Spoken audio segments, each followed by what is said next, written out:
Go live. All right. I'll let that run for a few seconds. And live. I have your stream up, so. Do you have? How do you pop out chat in OBS? How do you pop it out? Yeah.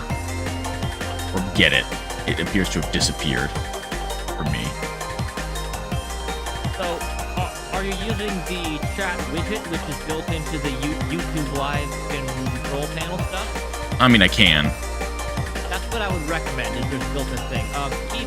If you want chat to show up on your stream, it's a little awkward using the default version of OBS. Yeah, that wasn't what I was. That make it better. I was hoping to use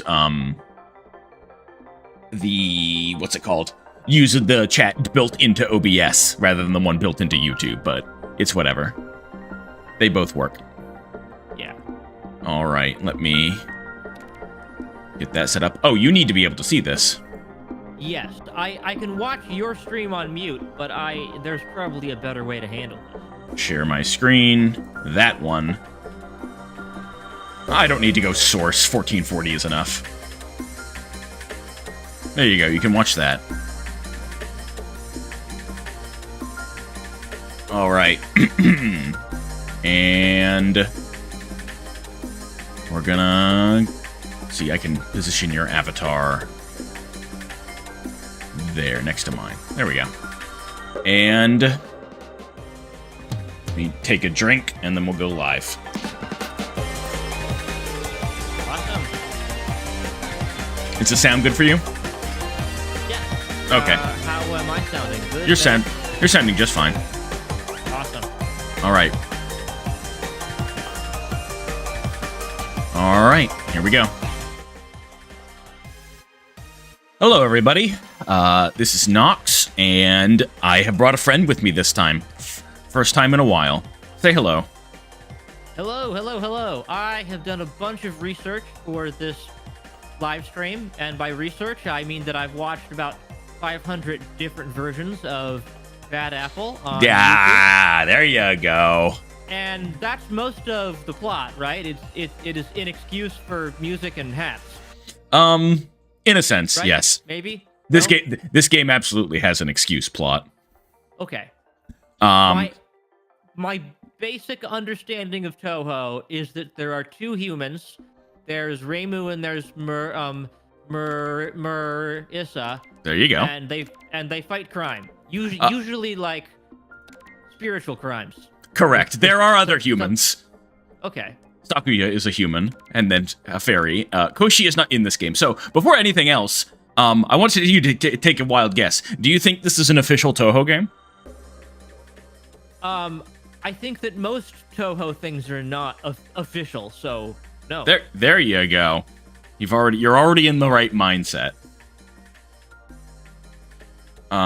So, oop, hold on. I've got a YouTube error here. Stream status poor. Huh. Is it looking okay for you? It's definitely a little stuttery for me looking at your stream. I think that we're coming back now. Okay. What resolution are you streaming at? I'm streaming at 1080p, I believe. Okay. And are you recording, are you playing on the same resolution that you're... No, this is scaled down. Okay. That might be it. Okay. You might just want to cut your stream to me over in Discord, and, just so that your computer can focus on streaming to YouTube, and I will simply watch the YouTube stream. Okay, sure thing. Let's see if that helps. I think that it will. Yeah, it can be really challenging for even a very powerful PC to sort of multitask, which with making two different versions of every frame. But yeah, that's a fair point. Let's see. Okay, it seems to be much better now. Okay. The animation is smooth. Oh, you'll have to wait. Well, that's gonna be awkward because there's a pretty significant delay. That is a-okay. We will make it work. All right. So, beyond Touhou, tell me what you know about Slay the Spire. Oh, I have played quite a bit of Slay the Spire. I'm not a pro at it, but I definitely know pretty much all of the cards and all 4 of the main classes. Okay. I have not really dabbled in Slay the Spire mods much, although I know that there are many popular mods for it. Yeah, like one of funny enough, one of the most popular mods and the one that I love is putting Marissa in Slay the Spire. That does not shock me. And I am 80% certain that the devs of that went on to make this. So this is Touhou Slay the Spell card. This is unapologetically like, hey kids, did you like Slay the Spire and want more? Well, come on over to Lost Branch of Legend. We stole Magic's mana system on top of that. Well, I really like Slay the Spire, and I definitely want more. So sign me up, please. I'm gonna go ahead and just make a new profile because I haven't done that before. Nope, that's not how you spell your name. There we go. And so I believe everything is locked again on this new profile, so we'll just start from the beginning. So, it's very much influenced by, obviously, Slay the Spell card. Originally, before they patched it, the difficulty selection actually had a little widget that, hold on, I think I'm peeking the mic. Turn it down. Is that better? Sure. Okay. Before they patched this game, they actually had a little note in difficulty selection that literally said, if you have not played Slay the Spire, please start on easy. And they have 2 tiers of tutorial that skip past all the mechanics they stole from Slay the Spire. Straight to the new stuff. I mean, you know, there's something to be said for honesty. Mm-hmm. So, first off, right off the bat, you get a choice of selection. So, characters have spell cards, which are essentially super moves that you charge up a gauge for. Their starting exhibit, and you can see at the bottom, the 5 dots are their starting mana base. And depending on which variation you select, you have more of one mana or the other. Okay. It also changes... if you've played Magic, the mana costs will be very familiar to you. Yeah. It also changes what is attack and what is defense in their deck. So if you choose Reimu's white deck, white attack and red defense. But if you choose her red deck, the opposite is true. Okay, where red attack and white sense. defense. And they're tipped towards certain strategies. So all right. I think the lowest complexity is Reimu's red deck, so we're gonna start with that. Sure. She has every character has the same 4 shoot and boundary, which are 5 damage, 5 block. And then these change 10 damage and 10 block. And then usually they have a few unique cards in their starting deck. Reimu's Yokai Buster costs 2 red, deals 7 damage 2 times, applies 1 weak, and weak is the enemy deals less damage. Okay. Much like Slay the Spire, spell cards or tooltips are beside everything, so if you're ever confused on a term, just read the little thing next to it. Okay, this seems pretty easy to understand right now. I'm sure that later on it'll go crazy because I have seen, you know, some of the Touhou, like actual normal Touhou game spell cards, I think they are called. Yeah, and, the most complex. They get pretty crazy. The most complex bullet patterns, yeah. Yeah. So, we've also the starting exhibit changes, and the exhibits are what they call relics. So, this gives her the red mana, and its main special ability is whenever you defeat an enemy, you heal 3 and get 1 firepower, which is strength, so more damage. We'll just start on normal. One toggle I love in this game is whenever you are in a roguelike event that gives you a random reward, you can make it not random. Or at least, it's still random, but you know what it's going to be beforehand. Okay. So I like to play with that on just so I know what I'm doing, what's happening. And I think it'll give us the beginning comic, since this is a new profile. All right. Yentai, Night, the House of Eternity, where Princess Kaguya from the moon dwells. During the last exposition, Moku, you call this deserted place an exposition? The translation from Chinese on this is a little shaky. I definitely gathered that from looking at the the Steam page. Yes. Darn you, Moku. Kaguya vowed to do everything in her power to make the next exposition of the greatest of, and then it's just cut off. The game's also in early access. Every guest can take one exhibit of their choice home, treasures not included. So yes, do you know the tale of Princess Kaguya of Japanese mythology? Vaguely. The little girl, the tale of the bamboo cutter? Yeah, no. The princess from the moon is just straight up imported into this. With her 5 impossible requests included. The plot doesn't matter. Basically, she's holding a museum for all her cool stuff, and then somebody steals them. Okay. And your character wants to either get the things back or just take them. Yep. Yep. Okay. The jeweled brain wants a thing. That's a very understandable. And you're fighting everyone else because everyone has been promised one of the sacred treasures if they retrieve the jeweled branch of Furai, which is what the game is named after. The Lost Branch of Legend. Huh? Okay. Is it that Aaron? Aaron is her caretaker, and Aaron is our replacement for Niao. Every beginning of every run, she gives you a boon. Okay. Feel free to take anything you need. Choose one advantage. Passing the bamboo forest, which is Act 1, gives you other options. So much like, say, the Spire, you can't just restart until you get the good one. You need to at least play a little bit. Ooh. Okay, I'm gonna change one thing right off the bat. Which is? Where is it? Where's turbo mode? There we go. I understand. I was like, I can totally just restart this. It's not a problem. Just seeing the gold slowly flow across the screen, I was like, this needs to be faster. No worries, I understand fully. I am like that with Monster Train. I don't know if you've ever played that one. No, but I played Slay the Spire. Slay the Spire also has a turbo mode. Yes, yes.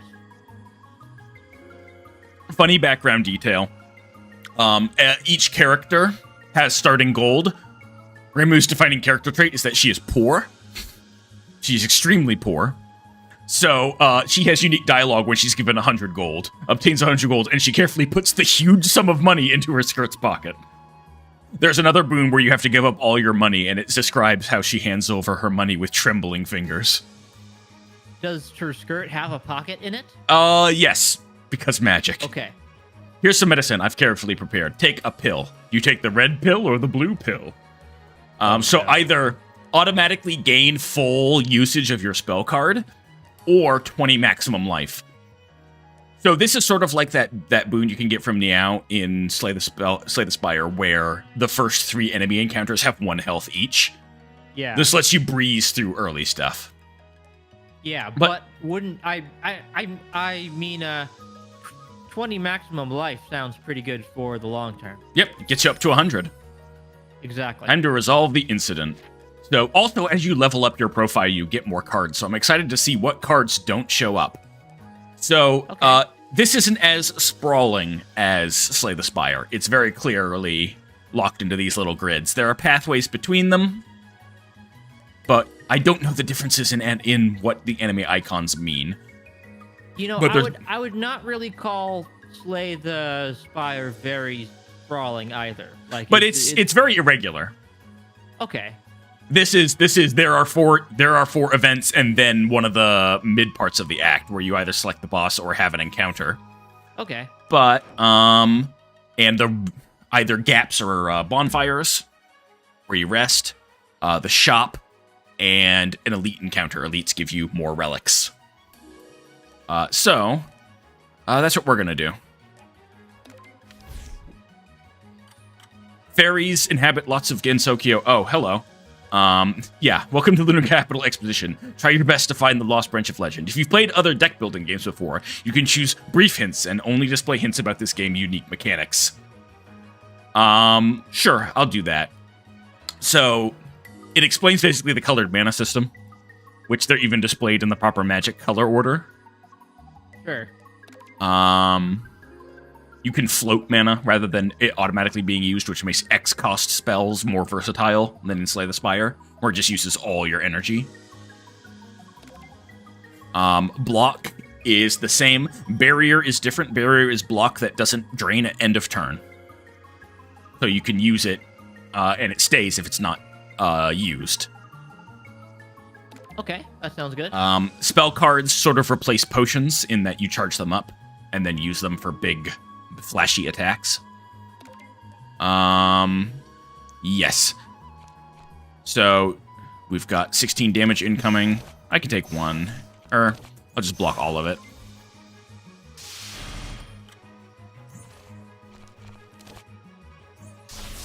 Deal 2 damage, or 2 damage twice and apply weak.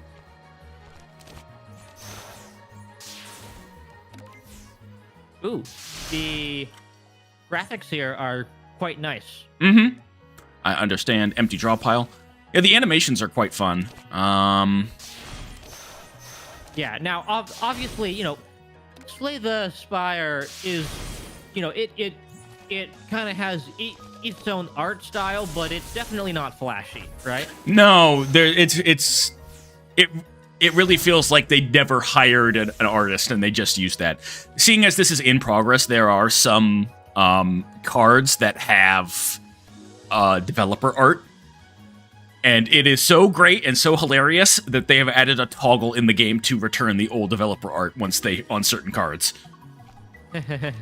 Because they know what people want. Yep. So I'm not really seeing you using a lot of mana yet. So the mana's over here. So it's automatically used. When you mouse over a card, it shows what mana will be used automatically. What you can do is you can click to float it. So if for some reason I wanted to use 2 red mana on this, it'll use that first. Okay. So, but it has in energy system, mana is the equivalent of the energy system in Slay the Spire. Because I thought that you would have both, but no. So you can play as many cards as you want to, as long as you have mana. Mm-hmm. And similar to Magic, you've got specific mana costs and generic mana costs. And yeah, I can just kaboom. So you get a little bit of experience. You've got you get money, you get experience. I got 9 points towards my spell card out of her. And as always, card rewards. Here is a unique mechanic to this game that is actually inspired by Touhou. So because Touhou is a bullet hell game, one of the recurring mechanics is graze, which you can get bonus points for getting as close to a bullet as you can without it hitting you. Yeah. Literally, getting close to a bullet gets you bonus stuff. Graze in this game is a unique buff that allows you to take no damage from the next attack. So if you have 2 graze, but you lose 1 at the start of every turn, so it goes away. So if you have 2 graze and are attacked once, you'll just sort of sidestep out of the way of the bullet, and then you'll lose it at the start of your turn. There are attacks that ignore graze, and they're called accurate attacks. You have them, and the enemies have them. So it's sort of a side thing to block and barrier. Okay, that makes sense. Mm-hmm. So she has Aerial Dance, which gives you 1 graze and draws 2 cards. Barrier Slam, deal 10 damage. Deal additional damage equal to Remu's barrier, and it's accurate, so it'll ignore enemy graze. Or Purify the Land. Exile up to 3 cards from your hand. Gain 6 power points for your spell card, and exile it. So exile is exhaust. It's a term from Magic, but I think it's called exhaust in Slay the Spire. Yeah. Where it just goes out of your deck. Yes. So this can be useful if the enemy's putting junk in your deck. You could just pull it out without having to do whatever you need to do to get it out, like play it. I think. Okay. And once your spell card gets fully charged up to 100, then that's just like super mega damage, right? Correct. I'm going to pick that. And I'll show it at the beginning of the next one. It's unique per not just per character, but per deck. So each character has 2 different spell cards. Oh yes, heavy on the references. The Game Girl Advance is the best portable console. I won't let you badmouth Nintendo. A company that can't even understand the concept of the metaverse. It's as lousy as your exposition. I have no idea what they're fighting over, but if they continue to fight, the thief might use the chaos to get away. So, you have an opportunity to decide whether or not Nintendo is good. And your rewards are either, the first time you gain a debuff, get 10 barrier, or the first time you damage an enemy, they get vulnerable, which is plus 50% damage. But, because you're intervening in a fight, you do lose some life. Renmu has a lot of things that get her bonuses for having barrier. So we're going to take the amulet. Don't fight anymore. Renosuke once said that Nintendo's VR technology is outstanding. Are they talking about the Virtual Boy? Because I'm sorry, but that was not fondly remembered. They absolutely are. Renosuke is the one male character in Touhou, and he is an obnoxious know-it-all, who is also the self-aware author avatar at points. And he has the ability to instantly know how an object is used, kind of. He thought a Game Boy was an apocalyptic artifact because he didn't realize the worlds it created and destroyed were artificial. Interesting. So, a recurring gag is that he catastrophically misunderstands things from the outside world, aka our reality. That makes sense. Yes, thank you. I understand what exhibits are. So, Remu's spell card, Fantasy Seal. You can hold 200, and not just the full 100. Deals 15 damage 3 times, and all spell cards are accurate. So, we've got 2 crows here, and each of them starts with 1 graze. But, so, the first attack against them, I'll just show what that looks like. Just sort of sidestepped out of the way. Okay. But, now that that's gone, I can hit him. And I gained 1 graze myself, so now I will avoid that attack. Nice. Goodbye. So yes, these crows have filled my deck with newspaper. Now, in Slay the Spire style games, there is a very famous item called the Snecko Eye, where it randomizes all your mana costs. Does that exist here? And what does that look like given the mana system? That does not exist here. The Snecko Eye does not exist in this. But I do love this. There's a little bit of a joke synergy. So they fill your deck with newspaper, which is a status card. It deals 1 damage to a random enemy, and you have to pay 2 to get it out of your deck or even use it. Otherwise, it just clogs up your deck. However, that's pretty good because these things will graze. So you use it to hit them for 1 damage to get the graze off. Nice.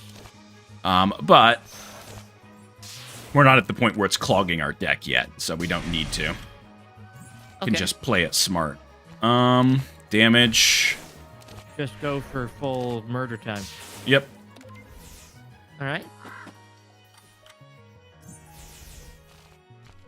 The crows give you newspaper because they are supposed to be familiars of the Tengu, who runs the newspaper. All right. Choice selection. True Majesty. Apply 2 weak to each enemy. Exile, but it's free. Homing Amulet. Deal 10 damage to a random enemy 2 times. If you have temporary firepower, gain a mana back. Accurate. Or gain block. Upgrade a card in hand until end of combat.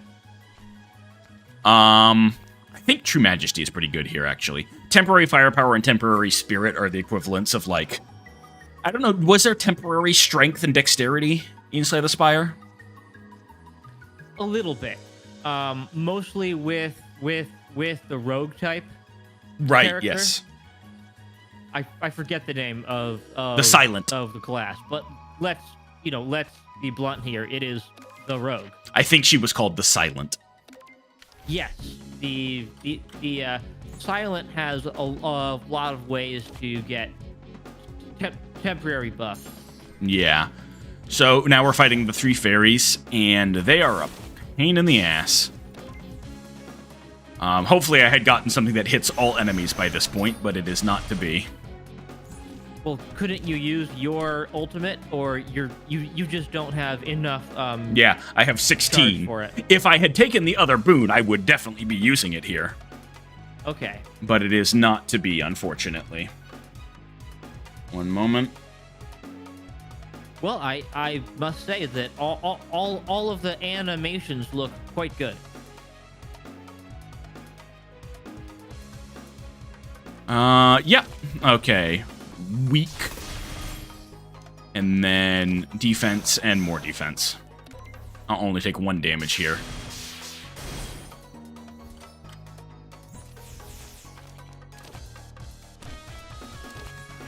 So yeah, they like to fill your deck with junk. Each of them has a different one. It's like the burn, daze, and something else equivalent. Will they ever put cards that don't have a, that have a mana color that you don't have, or is it always going to be cards that you could theoretically play? For stuff like this, yeah, you'll always be able to play it. So it is always going to be colorless generic mana then. Yeah, generic. Okay. The yikes. These 3 are always a pain in the ass. Be gone, Sonny. Yeah. We might have some issues just because some of the cards that you're used to playing you don't have Explain. on profile. So Yeah. Weak on you. 2 defense. At least I'm using all of my mana. So yeah, the three things they inflict are 5 damage at end of turn, which is refracted sunlight. Glamorous starlight is just nothing, and quiet moonlight is when drawn, lose 1 random mana that turn. Ugh. It just eats your mana. Yeah. Raise, and then yeah, I just drew it. So I just drew it because I shuffled my deck. Yep. And we'll just block. We're gonna take our time. Okay.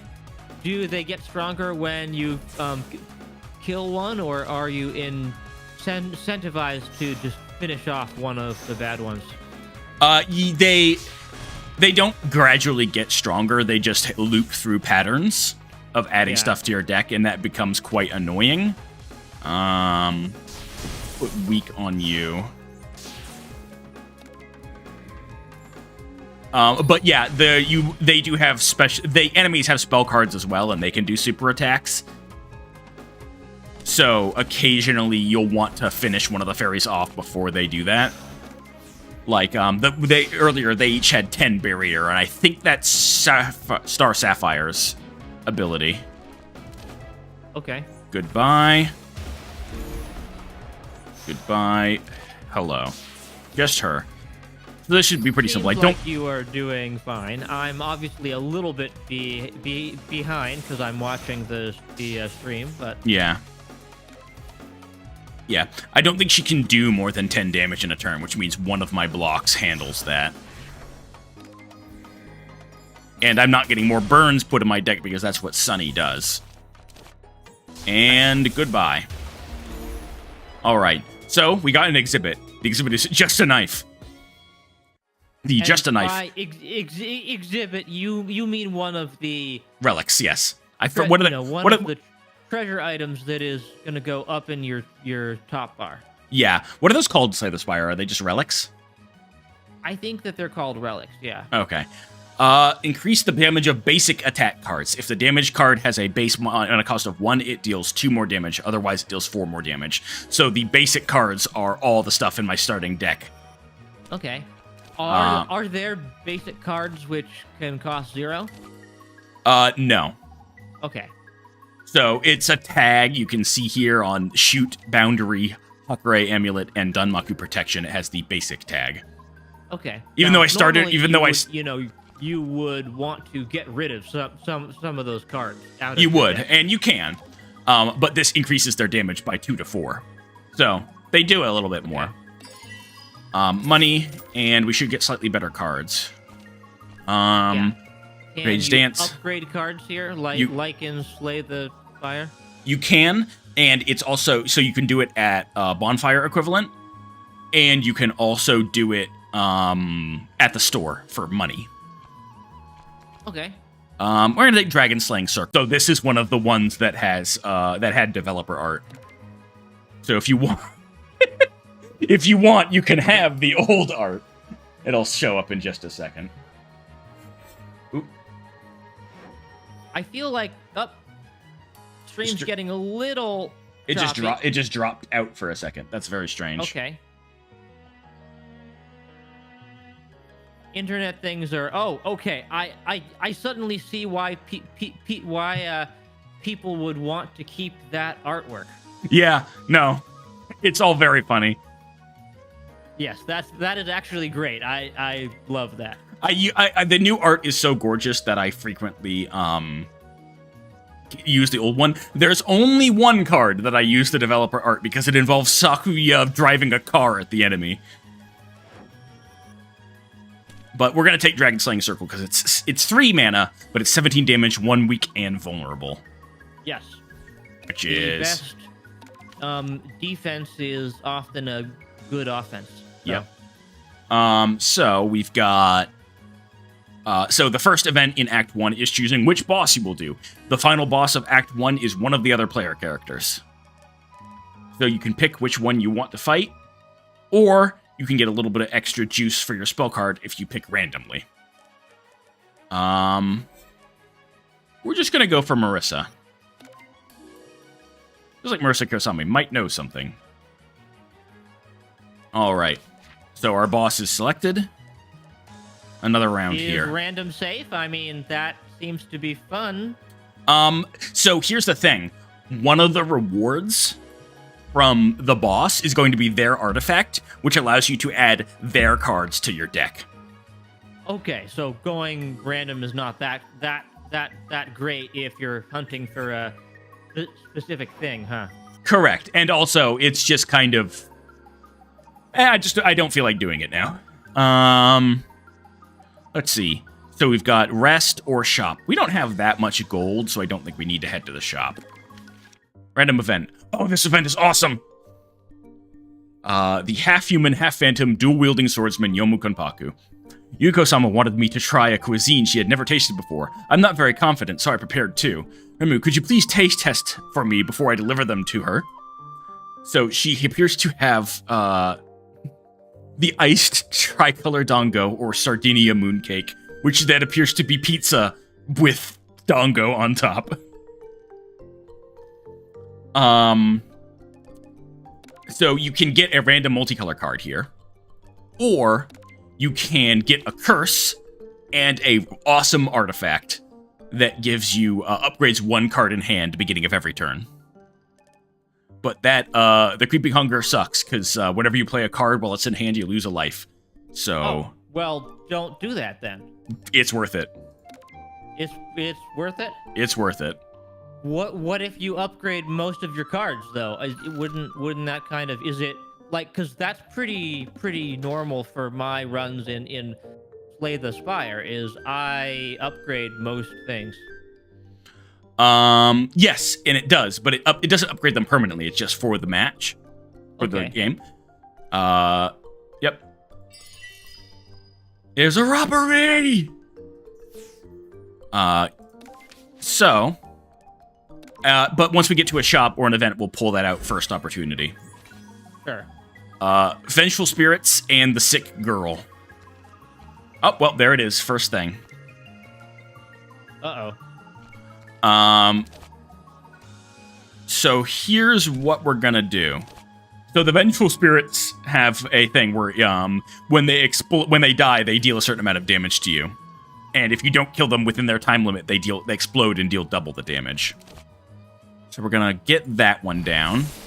It takes it to 1. We're gonna block and shoot. The Sick Girl, on the other hand, applies vulnerable to you when she dies. So even though she is she can be actually the most dangerous to kill first. Apply weak to all enemies. Block. Shoot.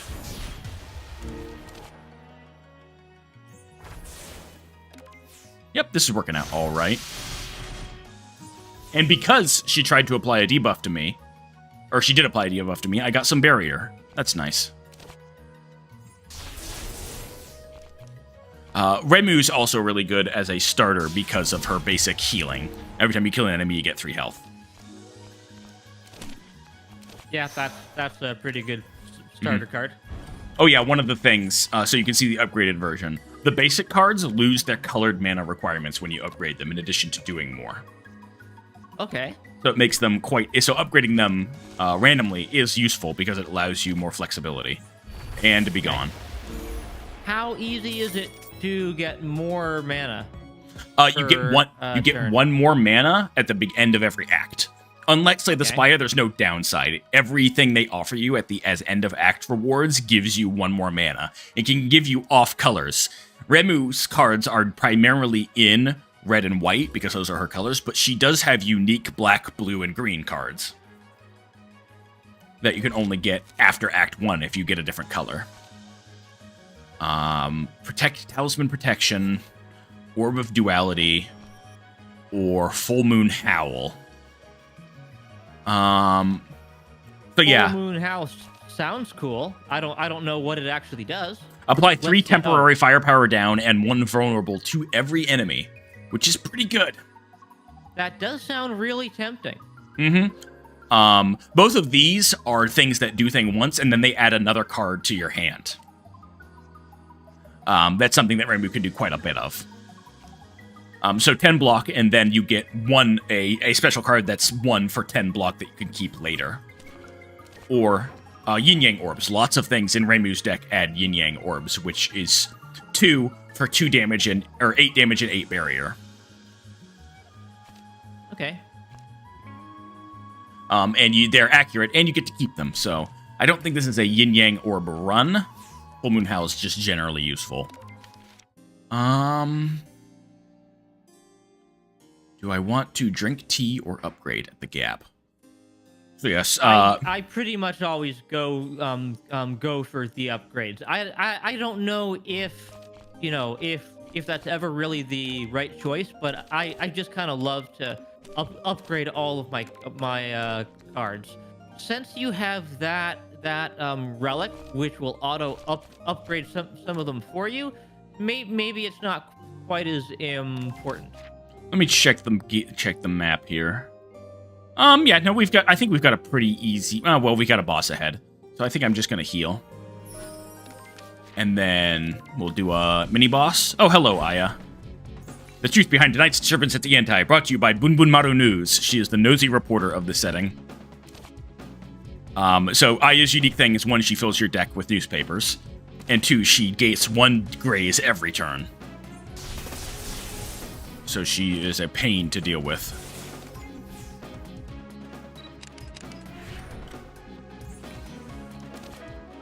Okay.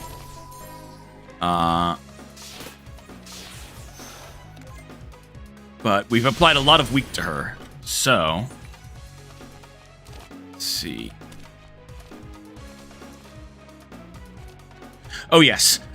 So when enemies have glowing attack indicators, like so, then that means that their attack is accurate and cannot be grazed. So it warns you, don't waste graze on trying to avoid it. Unless there are... So, what happens if there are other enemies that are going on, though? Like, would an accurate attack remove your graze, or... Yes, it does. So accurate attacks ignore graze, but they still consume it. That's what makes them good. So it'll spend your graze, and you'll still get hit, which is useful when you have accurate attacks. Yeah, but so they basically don't want you to go for a full graze build in this game. She'll graze that, but will also deal 21 damage. Feels bad to use my big damage card and have it be grazed, but the vulnerable's worth it. I think we can get her here. Brace that. Yokai Buster. And, yep, 14 damage. Go back to the newsroom, Aya. An apple. 12 life. Excellent. There is, much like Slay the Spire, there is a whole host of fruit-based relics that just increase your max life. Let's see here. Great Duplex Barrier, Fleeting Fantasy, Purify the Land. Fleeting Fantasy is actually great. It's super expensive, but it gives you some block and makes your next attack free. And when upgraded, it makes your next 2 attacks free. Okay. Which but is... right now, you are not really going for an expensive card build. But 2 attacks lets me do more in a turn. Okay, and it's one of your unique cards, so I suppose that makes sense. You can see mostly in the art, but also in the watermark if it's unique. They Purify the Land is a watermark. If you like magic behind the text box. Oh, I see. Okay. So Purify the Land is a generic white card. Any character with white mana can have it. Okay. I will go for Fleeting Fantasy. Also, one thing that says over Slay the Spire is when you skip a card, you get gold out of it. So you're not getting nothing by not adding a card to your deck. Hello, Rayson. Helpful Bunny. So, in Slay the Spire, you have the 3 keys, right? The Ruby, Emerald, and Sapphire keys. And that unlocks the heart. Yeah. In this, it takes the form of a Zelda-esque trade quest chain, where you need to get one item to give to this person to give to this person. So, Rayson will offer you helpful relics. However, the first thing she will always offer you includes high-tech glasses from the outside world, which give you more gold. You can trade this to someone later to get another item. That'll get you another item. That'll get you another item. That'll unlock the final boss. It's not as arduous as it sounds once you remember what to do. So, always take high-tech glasses so you can fight the final boss. Okay. Let's see. And I'm going to go for the shop to try and get this curse out of my deck.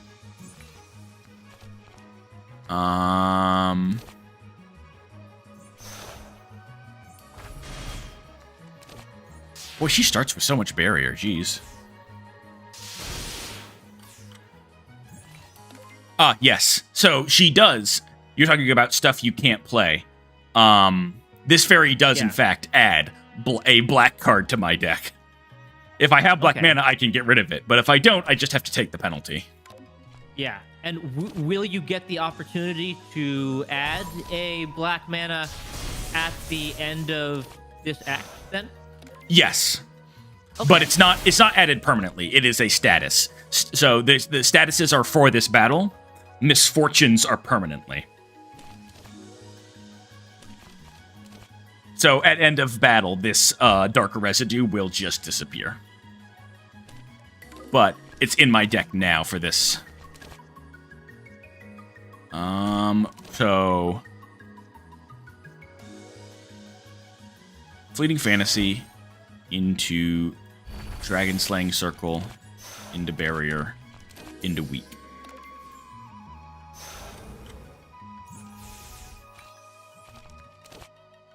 Oh yeah, and the free cards from Fleeting Fantasy persists through rounds. Which is really useful. Yeah. Money. I can see and hey, why you went for it now. My spell card is charged. Edge of Fantasy. Whenever a card is exiled, gain 3 block. I'm kind of fond of that one. Talisman of Dreams, 12 damage. Add a Persuasion Needle, which is 1 mana for 10 damage. Okay. Now, you are overcharged on your special now. Does casting it at 200% do anything different? No, you have 2 uses of it. You can charge. You can't ever use it twice in one turn. But if I use it at 200, I still have 100 left and can use it in the same battle. Okay. 8 block. 8 block next turn. I'm going to take... Now, that card isn't a Reimu unique, but it says her name on it. Yes, What's going on there? It just in the code it just says player. Okay. That it always names your more character sense. in red. And we'll take Talisman of Dreams. It could be the start of an interesting build.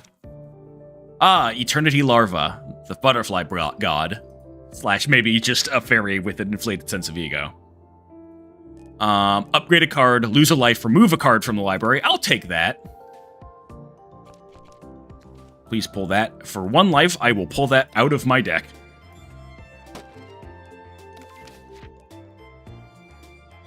And the shop. Takane Yamashiro is an enterprising adventurer who is looking to sell you many things.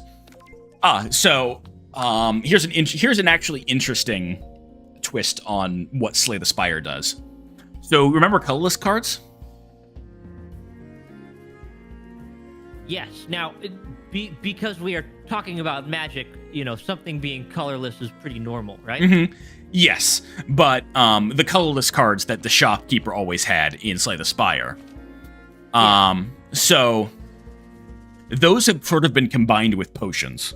So all colorless cards are type Tool, which have the limited tag, which means you can only use them a certain number of times. They tend to be really overpowered, but you can only use them so many times before they just disappear from your deck forever. Which sort of combines colorless cards in that. However, VIP card, which makes everything cheaper. Good to get that early. Yes, definitely. I see the 2 cards to make one of my favorite builds begin to happen. So I'm just going to do that. So, one of Reimu's archetypes involves temporary buffs. So if you look at Dance of the Sacred Sakura, gained 2 temporary firepower, which is firepower that ceases to exist at the end of your turn. And at the start of your turn, gain 2 temporary firepower. So every turn, it's essentially 2 firepower up, but it comes and goes. Yeah. Permanent Border says, at the end of your turn, deal 5 damage to a random enemy. Whenever Reimu loses a buff, increase its damage by 1 this combat. Oh, okay. I suddenly see what's going on here. And she also has a card that costs 0. It deals very little damage, but every time you lose a buff, put it back in your hand. Okay. So we're just gonna pick both those up. I don't think we could pick up... What does New Year's Visit do? Choose 1 of 3 random attack or defense cards to add to hand.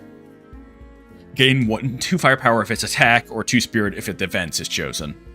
3 mana for a random card that doesn't even make that card free doesn't seem like a great deal to me. But yeah, one of Reimu's cards is literally add a completely random card from anybody's deck to your hand and make it free. You never know what you're gonna get. But thank you, Takane. And this should be Rin. Hello, Rin. Rin is the cursed cat that carts bodies off to hell to be incinerated. Is that a good thing? Oh, well, she keeps the nuclear reactor that was run in the ruined hell going. Is that a good thing? It gives us hot springs. Don't worry about it. You're gonna worry about it, aren't you? I mean, I think that the world of Gensoko, something like Gensokyo, like yeah. That's not Earth still, right? That's still not on Earth. Basic setting stuff. So sometime in the late 19th century, when all the magical animals were going extinct because humans weren't believing in them anymore, a bunch of them got together and created Gensokyo, which is a little pocket dimension somewhere in the mountains of Japan, where all things that humans believe in exist there instead of in the real world. So it is a land full of myths and things that people no longer believe in. So what you're saying is that Slender Man is somewhere in this universe here. They have talked about that. Like Hachaku-sama, it is 8 feet tall, shows up. Oh dear. So yeah, very goofily, permanent border stays in your hand forever, but it does have a cost. It doesn't do anything if you play it. But it just sort of hangs out in your hand, dealing damage every turn. Rin is a tricky boss because she summons these spirits and then she manually detonates them. And it can deal a lot of damage. Hand limit? There is a hand limit. It's like 12 cards, I want to say. That's not too bad. We will do that. We'll dodge. Gonna apply weak to everyone. Of course, I draw. No, I don't have 2 red mana for Yokai Buster, unfortunately. And I don't get the opportunity to take advantage of the vulnerable, but 20 damage is 20 damage.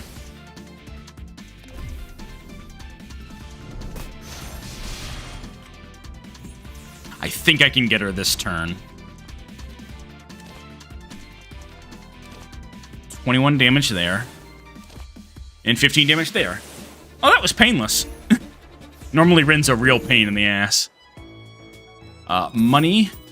Heavy bass drum. When the player plays a card that has the same color as the last card played this turn, gain 1 temporary firepower. That's very good in this deck.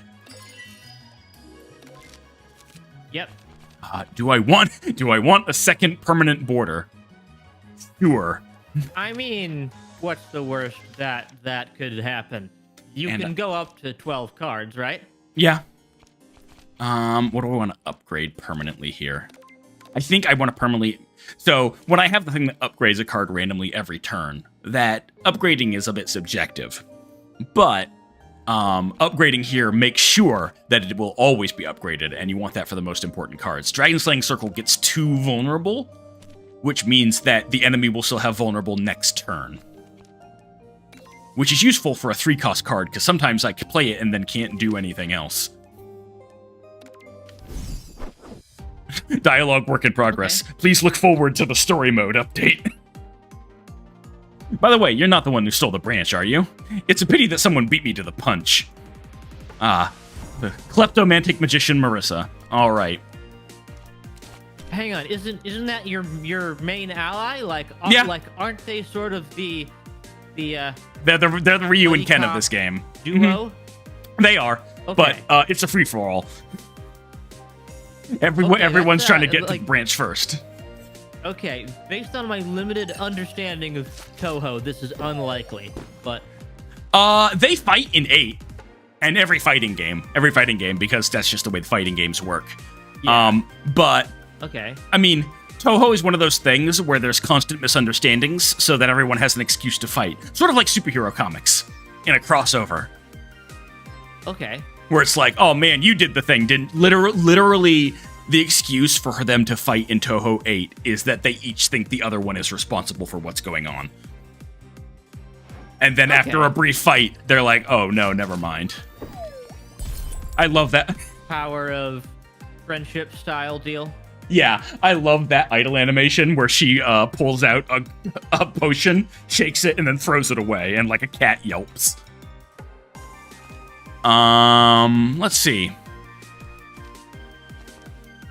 I think we just... we graze here? Yeah, let's graze and see what we get. Nothing useful.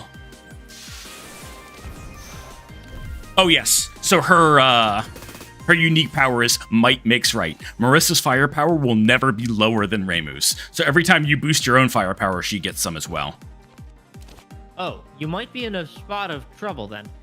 It's her own temporary firepower, which goes away on her turn, so we can avoid that. And Reimu only gets a permanent firepower when she kills an enemy. So, no danger there, because this is the boss. Yeah. So here's what we're gonna do. We're gonna... Oh, here's an opportunity where I actually want to float my mana. So in playing I want to play Dragon Slaying Circle and Dance of the Sacred Sakura this turn. However, it wants to use 2 red in Dragon Slaying Circle. So we're going to float that much. I'm going to activate that, so I still have 2 red. And because she has vulnerable on her, we're going to hit her with the spell card.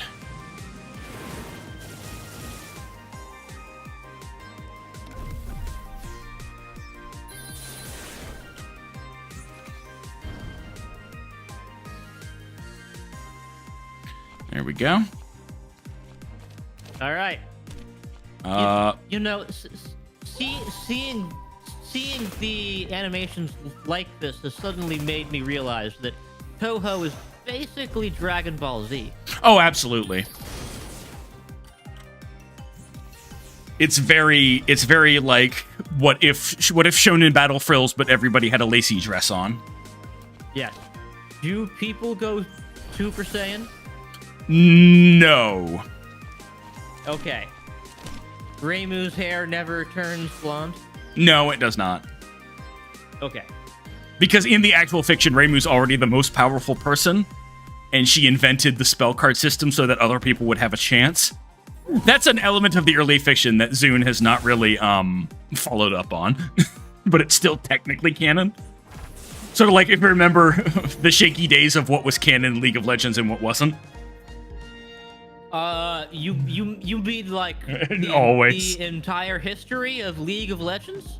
Fair enough.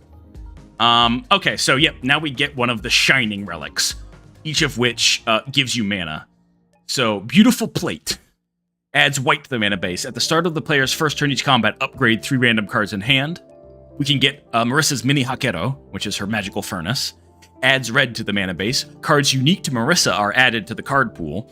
After red is spent to play an attack, gain 1 charge, which is her unique mechanic. Or, Miracle Mallet adds colorless to the mana base. For each colorless spent to play a basic card, increase its numeric effects by 100%. I feel like you would want that last one with the colorless mana then, right? I actually kind of just want Beautiful Plate. Okay. The problem. I trust your judgment here. The tricky thing about Mini Hakuro in this is that you don't. Charge is interesting, but it does. I don't want to. If I wanted to play with Charge, I'd play Marissa. It's not worth splicing into my current build. And one rare card. The Great Hakurai Barrier, Hakurai Illusion, or Falling Moon Rabbit. For the rest of combat, Reimu's block is converted into Barrier. So all block is permanent. But it costs 5. Whenever... Hakurai Illusion is so cool, but it's not for this build. Whenever Reimu exiles a card that isn't a Persuasion Needle, add a Persuasion Needle hand that costs 0. So every time something leaves your deck, you get 10 free damage. However, I don't have anything that exiles itself.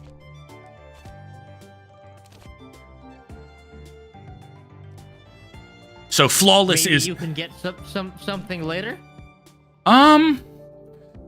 Sure, why not? It costs 5, though, so to set it up. Why not? Alright. That's a problem for future Noxshade. Indeed. Act 2. Our boss is Megamoo. Okay. I love that Renosuke's portrait has him pushing his glasses up on his face like, well, actually. Because he's such a fucking smartass. Let's see. We'll just go for bosses. We have to fight Phantom DJI drones. Is that a reference I should be getting? When you see the enemy, you'll understand. Literal, actual, like, quadcopters.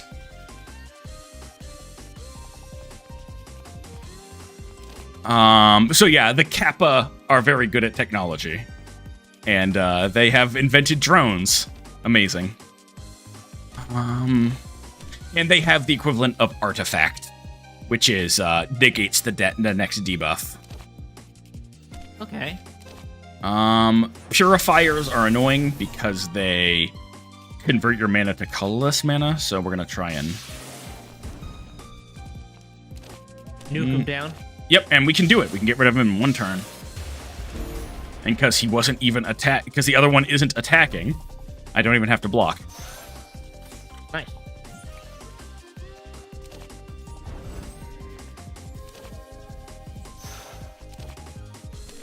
And attack. Double permanent border does work.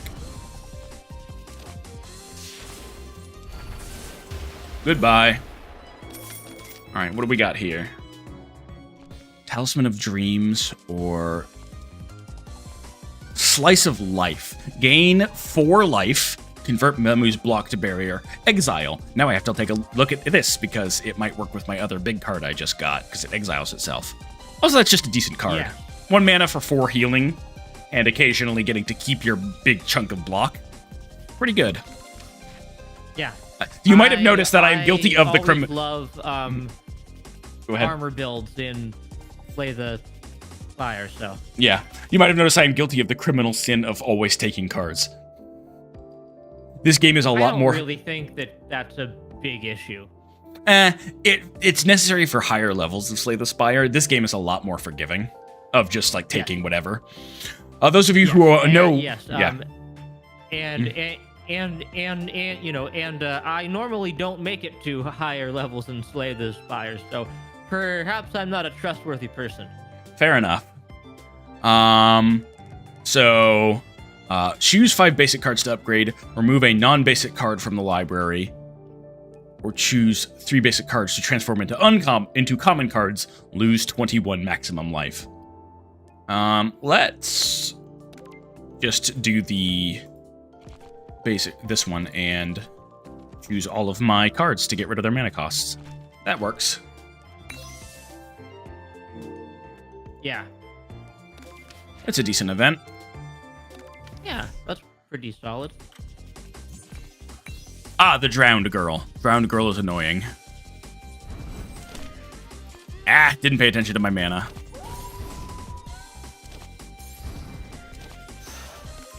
So, Drowned Girl puts a debuff on you called Drowning, which gives 10 damage at the start of every turn, in addition to her attacks. Mm-hmm.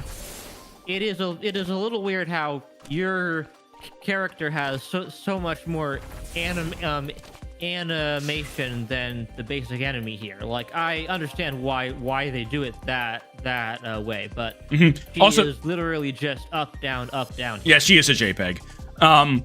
The game also isn't finished. There are some bosses that don't have animation. Ah, there's Hakurai Illusion, and I don't think I will need it.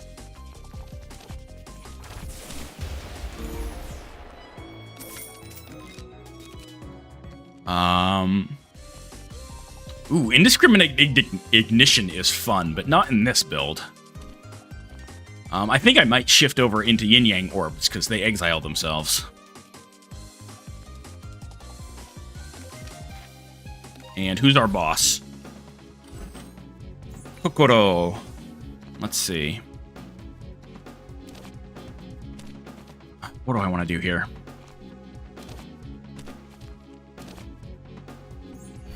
Start with that. Spell card her.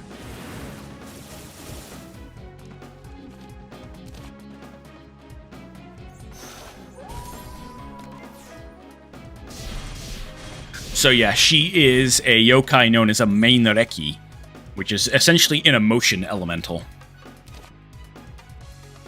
Okay. So she has 66 masks that represent different emotions. Still vulnerable to extreme violence, though. Most things in Gensokyo are. Are some things not? There are some things that are not vulnerable to extreme violence. Mostly the aliens that live on the moon. Then I guess you just have to kind of hope that you never fight them. Basically. Okay. Money. Oh, the Peony Stone. Whenever 5 red mana is spent, deal 6 damage to each enemy. Resets at the end of combat. That's excellent. You know that I am a huge fan of Botan, aka Peony. So. Is that what her name is? The Yeah. Oh, okay. I didn't know that particular translation. Yes. I do love tiny hitbox. Gain 2 graze, but also 1 vulnerable. So you better hope that you can graze it, otherwise you're taking more damage. That doesn't sound great. Ooh, this is a rare that just randomly showed up here. Deals. It exiles itself, and it's decent damage. And expel is if you defeat an enemy, you get with the card you get the expel effect. Okay. We'll take up. I haven't actually used Glorious Treasure Spear much. I don't think I'll use it. I feel like you have a build that could use it pretty well. Yeah. Renosuke Morochika. So Renosuke is the opportunity to trade in one of your relics. For some cash.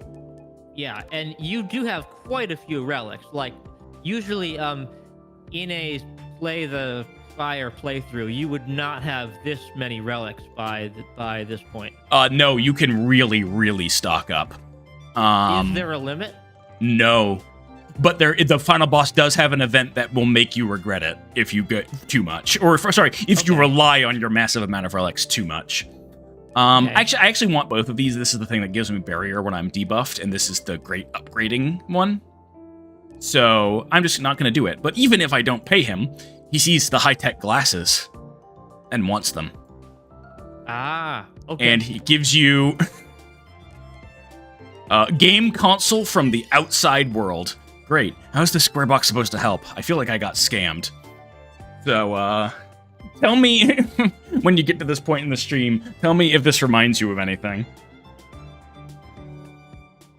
Oh no. Oh no. The latest console from Nintendo. The best-selling game on it was do it. always used as an example of the metaverse. It is not powerful enough. But there is someone who wants it later. Okay. Also, I was gonna say, like, Switch, like, I do love my Nintendo Switch, but it is definitely getting to the point where I load up games on it and it just kind of falls over and dies. Yeah. I mean, that was at that point like 2 years ago. Yeah, it's very sad. I'm excited for... I really, really, really hope the Switch 2 is just the Switch, but more. Hey, we're at this bookstore at Suzunan. So, Kosuzu wants to rent us a book. Let's see. First Aid Manual, which is Misfortune and status cards lose unplayable and gain exile. They gain a mana cost based on their rarity. Or A Brief History of Time. The draw pile can now be viewed in the actual order. I think the First Aid Manual might be useful. Which the picture on it is an old Touhou meme. All right. Since you want to exile cards now, I feel like It's also sounds pretty solid. It's also just useful to be able to play stuff out of your deck. You'll need a deposit of 120 gold, or you could return another book. Unlike the other event where you can sit down at a restaurant and then dine and dash before you pay, no. you cannot avoid paying Kosuzu. That has no repercussions until you face the Judge of the Dead as one of the bosses, and she has a counter for how sinful you have been in the playthrough. Oh dear. Hey, it's Ari. She charms you. She's a fox girl who charms you and throws a spirit orb at you. It's just Ari. And who is the bunny girl? One of the rabbit tricksters. There's an entire race of rabbit yokai who live in the bamboo forest. She's modeled after a specific character, but it's implied there's lots of them. She's the equivalent to the thief. She's going to extort me repeatedly and steal my money. Okay. But you get it back when you murder her? Yes, unless she escapes. Okay. The downside here is that once Charm is applied, Charm lets you only play 3 things a turn. You can pay her a smaller amount to have her leave immediately and not extort you any further.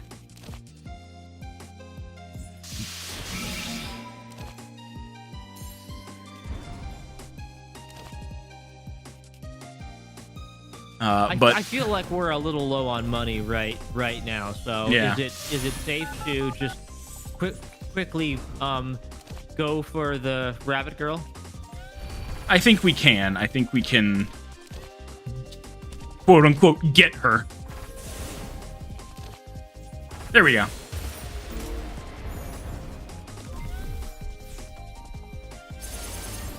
I think we can get the fox this turn. We might even be able to expel her.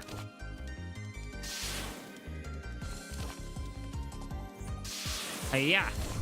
And there we go. Got it. Got the money. You're doing quite a bit of damage right now, and yeah. Suddenly that 12 card limit is starting to look a little restrictive. I forgot about the dev art that's still on Evil Ceiling Circle. Oh no, that looks a little suspect. I love that she's even roped up her hat. All right. Let's see. Draw 3 cards and upgrade them. Actually, I might just take Evil Ceiling Circle. It's a hit all enemies. It's good. Takane's shop. Well, now I have a bit of extra scratch to spend. Anything in here I want?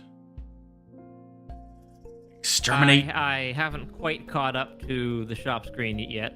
Let's see here. Exterminate evil. The next 1 attack card activated deals double damage. I'll have that. Are you gonna get rid of some of the cards in your deck now? Is there anything worth 50 gold to pull out? Not really. That knife relic makes my basic cards better. Just enough better. Yeah, but that is why I tend to shy away from such things. Is I would rather just get rid of most of the cards that I start with and leave like the good stuff. I think I will abstain for now. Because removing also increases the cost every time. You are the expert here. That's very kind of you. Naitori! So this is the kappa that builds everything. Gonna block. Gonna do that. And pass. Now, there are no potions in this game, then? No, there are no potions. There are the tool cards, and there are your spell cards, which is sort of... both of them help replace the functionality of potions. Yeah, the game probably doesn't need it. Oh god, she just summons a missile rack spot. The Terminator Mark II. Alright. I'm gonna block up and attempt to draw up here. Okay, that's good.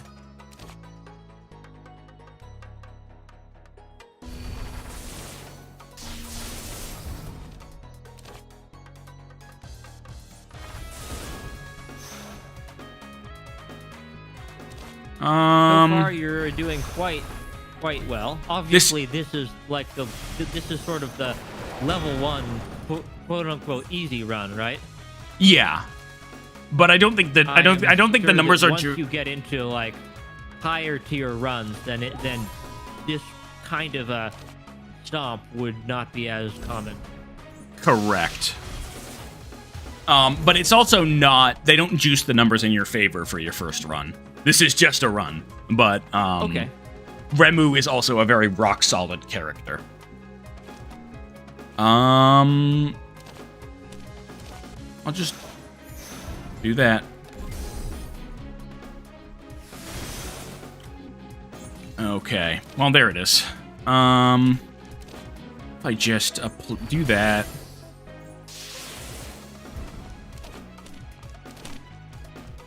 I only have 1 mana left.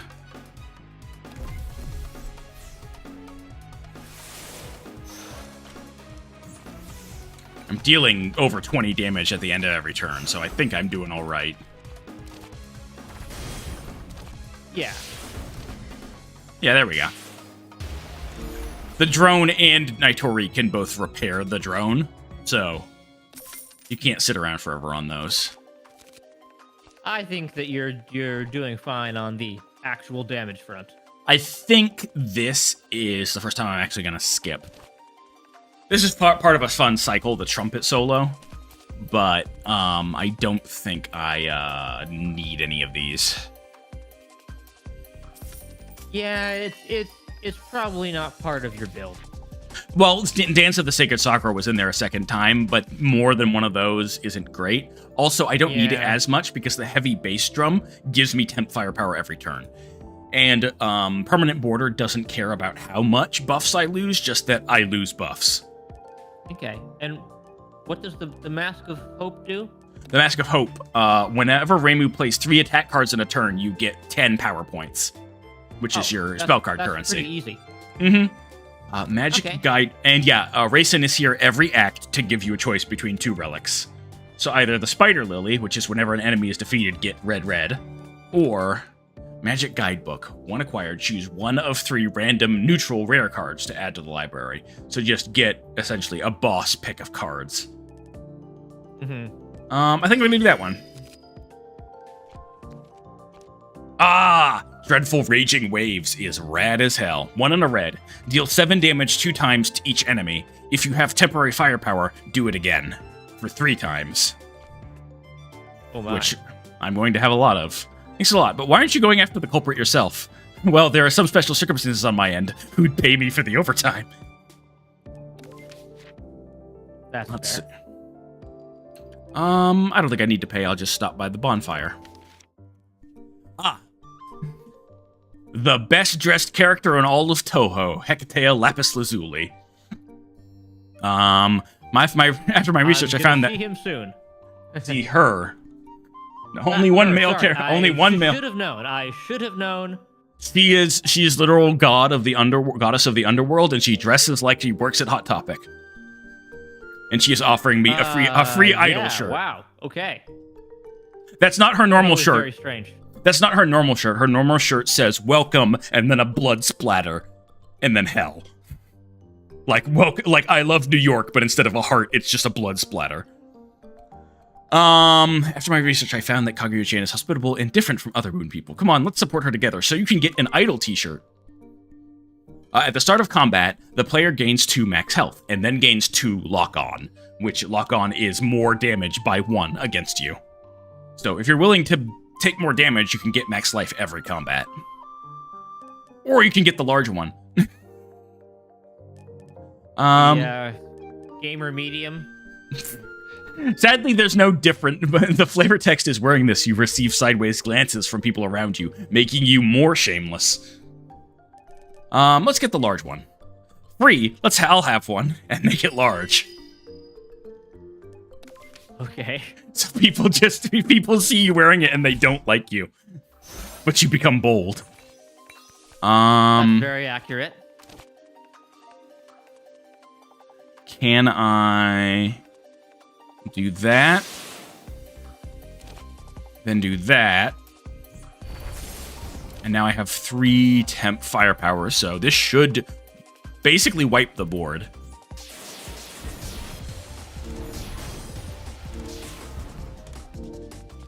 Well, that was good. That was an effective round. Goodbye. Oh my. That was terrible, terrible damage.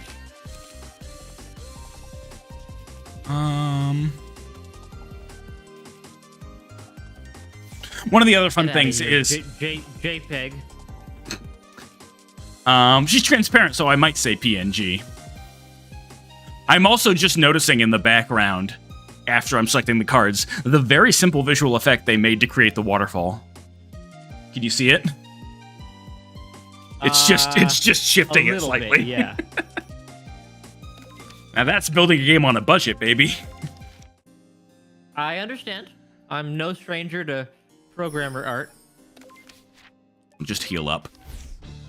Yomu is a problem. Because I stole the moon cake from her at the beginning, she has a unique line about that. That. And we're done for now. And there are 3 acts, right? So there are 3 acts. Try to go through, and then you can possibly get the final boss after that. Correct. Are we gonna go for that? Yeah. Okay. Let's Um, make it happen. So one good thing, all spell cards are accurate, so you can use it to get grays off of people.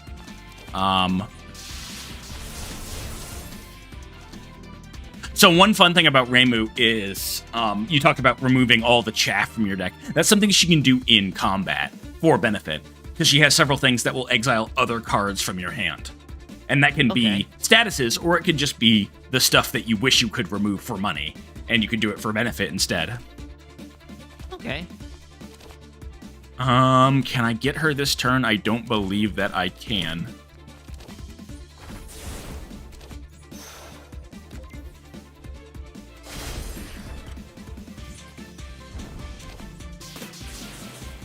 There we go. Goodbye, Yomu. Money.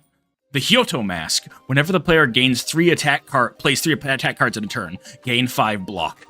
So yeah, this is explicitly a companion. There's a cycle of masks that whenever you play 3 attacks in a turn, you get something. I feel like that's pretty easy for you. Yeah. Ascension Kick, Pagoda's Glare, or Exercising Border. Choose one of 3 random defense cards to add to hand. It temporarily costs 0.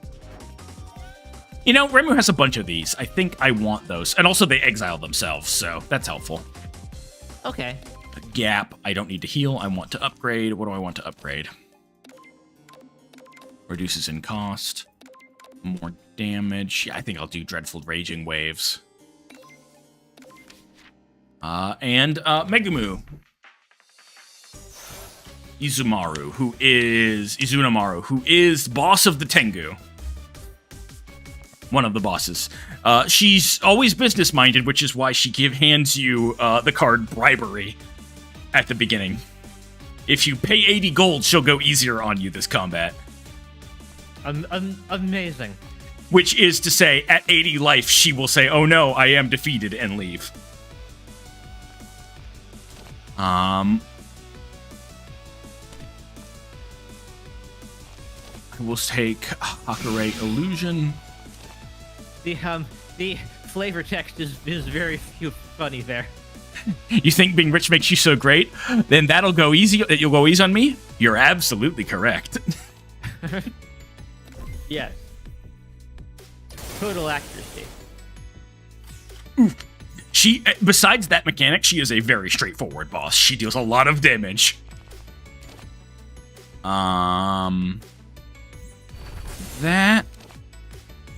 That, and Graze.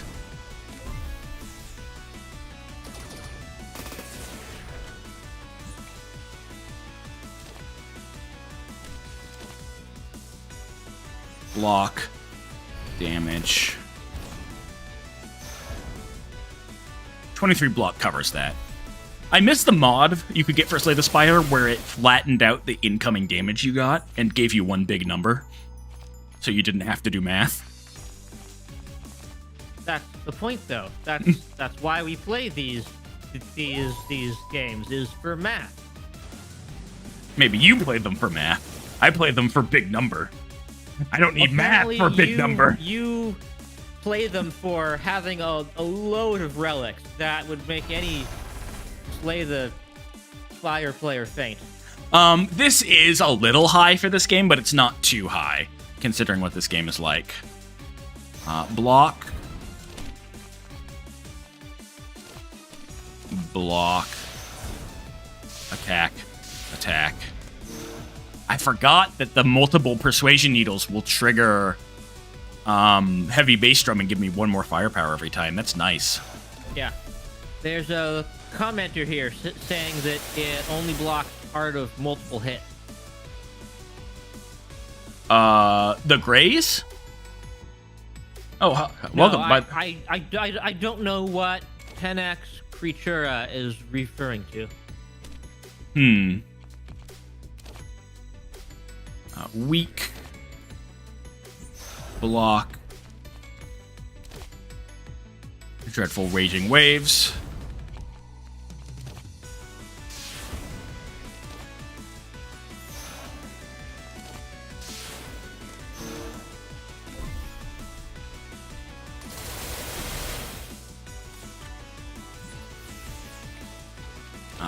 Persuasion Needle. Oh, hey, I finally have the opportunity to play one of the status cards. That's cute. I'm going to use Exercising Border to get a random defense card that costs 0. The ability to get like 4 and 5 costs... Driver, so we do have to... actually finish the fight. Question mark?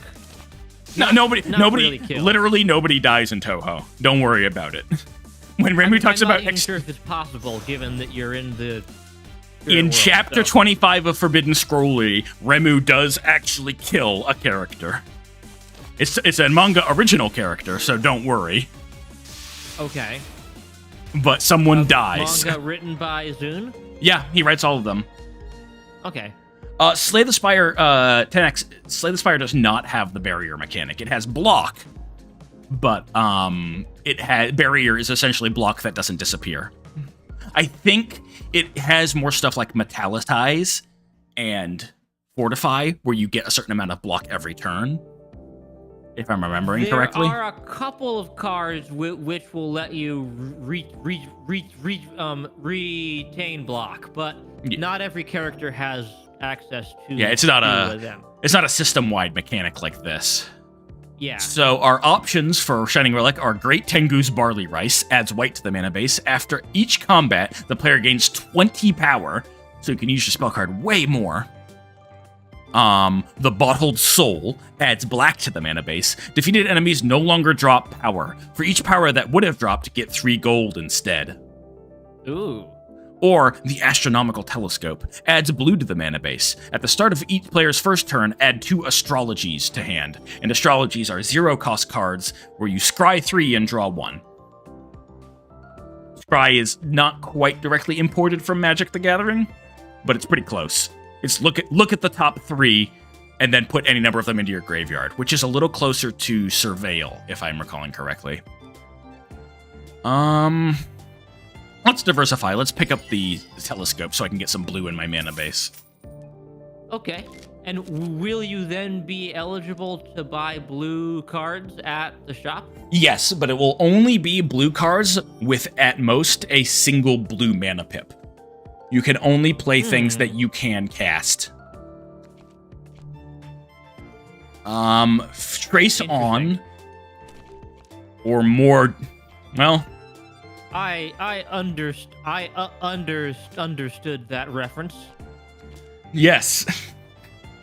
I also understood it because I watched a few episodes. Why is the prequel series better than the main series? That's what I don't understand.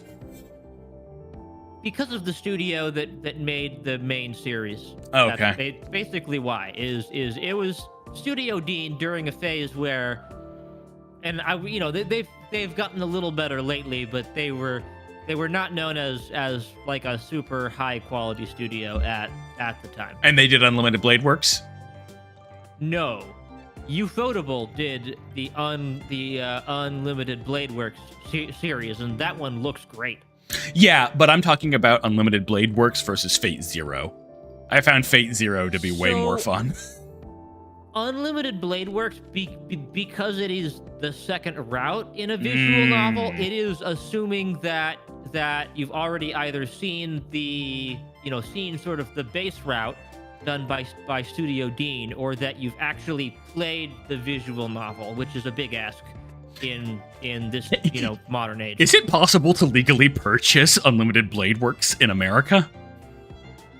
Is it possible to legally purchase Touhou in America? Yeah, actually. A bunch of the games are on Steam. Okay. Well, let me answer that question then with a simple no. That Type Moon basically is kind of a, it is sort of a George Lucas style thing, where they don't actually want you to ever access the original version of their stuff. Well, that would be embarrassing because of all the stuff in it.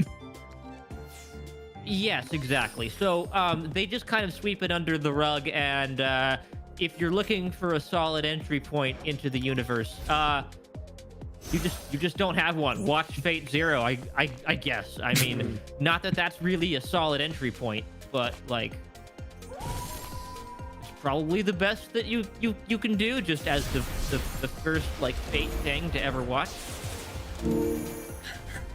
Goodbye, sir. Holy shit. That's supposed to be kind of a tricky combat with that many things, but it wasn't.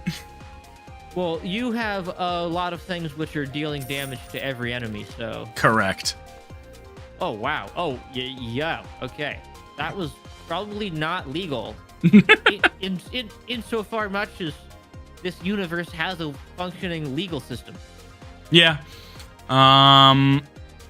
Secret Border's fun, but it's too late to start pivoting to that build. So, pack it up. Oh, hey, we have the opportunity to get drunk.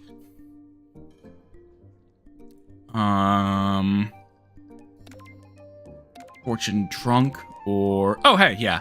So you have a few different options here. You can pull a card out of your library and get a weird relic.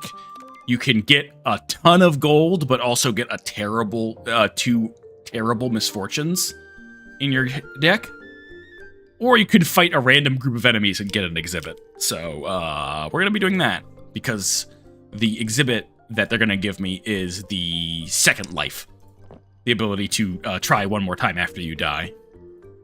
Oh, so it is a random one, but you know what the random one is? Yes, because I have that option turned on, whereas a little button, whenever it says gain a random blank, there's a button I can press to see what it will be. Because I don't like, hey, you could do this and get anything. I think that's not great. Exercising border. There we go. Dreadful raging waves. You are also at max out for your spell card, so... I should probably use that. Are you saving that for a rainy day? Nah. Oh no, you broke the T800. Actually, let's scry. I can get Fleeting Fantasy and use it.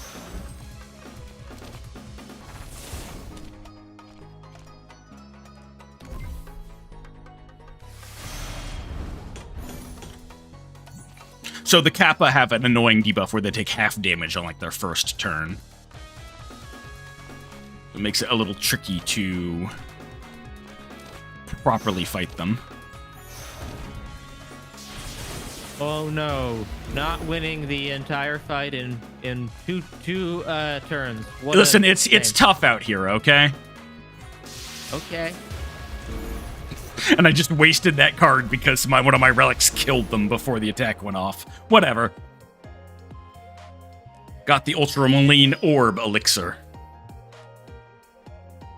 Which is one of the few things that's like canon. It was a plot device in 15, I think.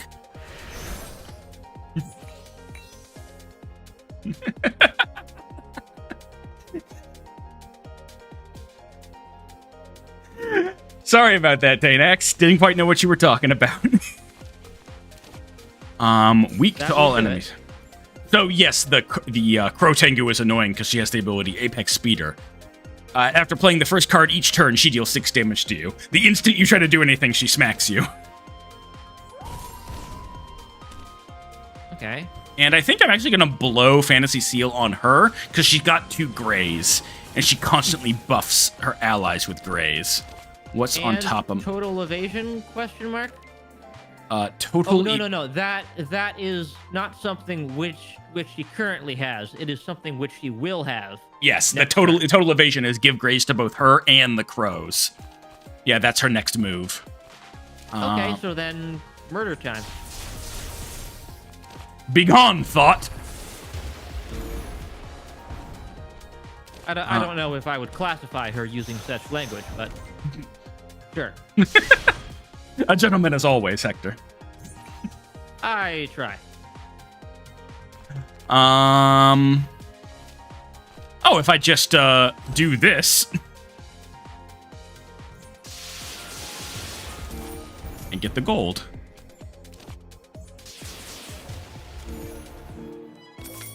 Breezing through Act 3 here, jeez. Skip cards, don't need any of them.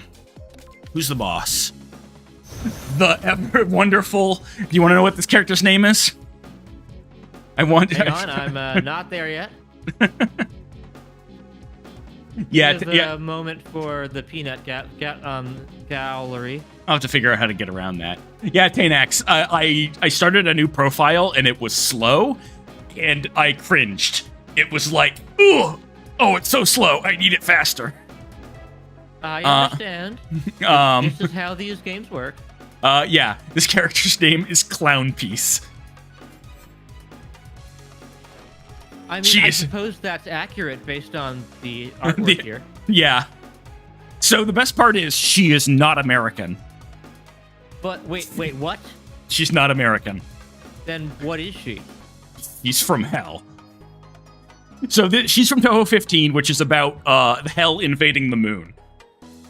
You just have to accept that on its face. All right. Didn't you say that the aliens on the moon are basically immune to damage? Yes, because they exist outside of life and death. But if you bring life to their home, it changes the rules of their world. They are threatened because something else is alive on the moon. Oh dear. It's a whole thing. But essentially, fairies, who are embodiments of life, are the ultimate weapon against the Lunarians, because the Lunarians ignore the entire concept of life and death to achieve immortality. Yeah, and as Tanak says, you know what the Lunarians really hate? When humans came up to the moon and planted a flag on it like they owned it. So, Clown Piece saw that the Lunarians hated the American flag, and she's like, that's a great idea. I'm gonna dress myself like that. That's hilarious. She's one of my favorites. And she has the special ability, all enemies are driven to madness. So the gimmick of Clown Piece's boss fight is that it's really hard, but she gives you a ton of extra mana to work with. Sure, I'll do that. Okay. Weak. Block. Double Dreadful Waves. I guess that we should dig in for a long fight then.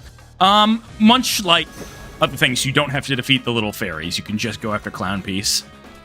Okay. But yeah, you can see it is so massive, it has condensed. I'll wait for you to get up. She has given me so much mana that, it has condensed my mana base. I know how it's not trying to display all of it. There you go. Alright, what do I want to do here? It made a 500 plus firepower 2000 barrier and killed her with... Is that the Reimu attack that deals damage equal to your barrier? Because that's kind of great. Can you get that? Can you get cross-class cards in this game in such a way? Yeah, like I said, you can get the first boss as one of the other player characters, and you can steal a relic from them that gives you that character's card pool as well. Okay. Let's see here. Vulnerable on you.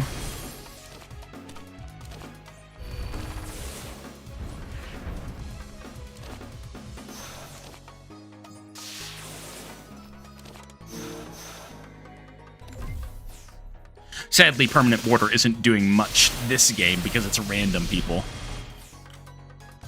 Yeah. So I'm guessing from the conversation then that Clown Piece is a playable character. No, she's not. She's not. Okay. What 10x is talking about? And attacks that do 6-time bonus from firepower. Plus, Marissa was in Burst State. Okay, that makes sense. What they're talking about is because Clown Piece's boss gives you all this extra mana to work with, you could do all sorts of goofy shit. Ah, okay. So if you're trying to get some, like, special achievement, for doing like X damage or something. Yeah. Okay. Static charge is basically like a thorns thing. Yeah. Okay. There's static charge and there's retribution. Static charge is every damage you take for the rest of the turn. Retribution is the first enemy that hits you takes this much damage and then go away. You do have to be careful because she has the status lunacy. At the end of Reimu's turn, if there are a total of 4 lunacies in the hand, draw a pile and discard pile, exile them, and lose 20 life. So, get that. And by the unfinished tag there, that means that it is beta art. Yes, it's probably pretty close. Oh, it would be in the exile zone, Nox. Yeah. So I'm going to guess that this is a sketch of the final art, and you can sort of tell. Oh yeah, good point. That because she spawns enemies endlessly, you can get a lot of firepower and just get stuff for killing enemies. That's very true. Yep, just do that. Okay. I think I got this. Okay, but you are only in trouble here if the lunacy stacks 4 times, right? Yeah, but she adds 2 at a time. It's similar. Another character adds a similar card called Nightmare, and if it hits 4 in your deck hand discard pile, you just lose. So I'm gonna play one, but luckily because of my because of Hakare Illusion, I get a needle card out of it. Yep, because you're exiling me.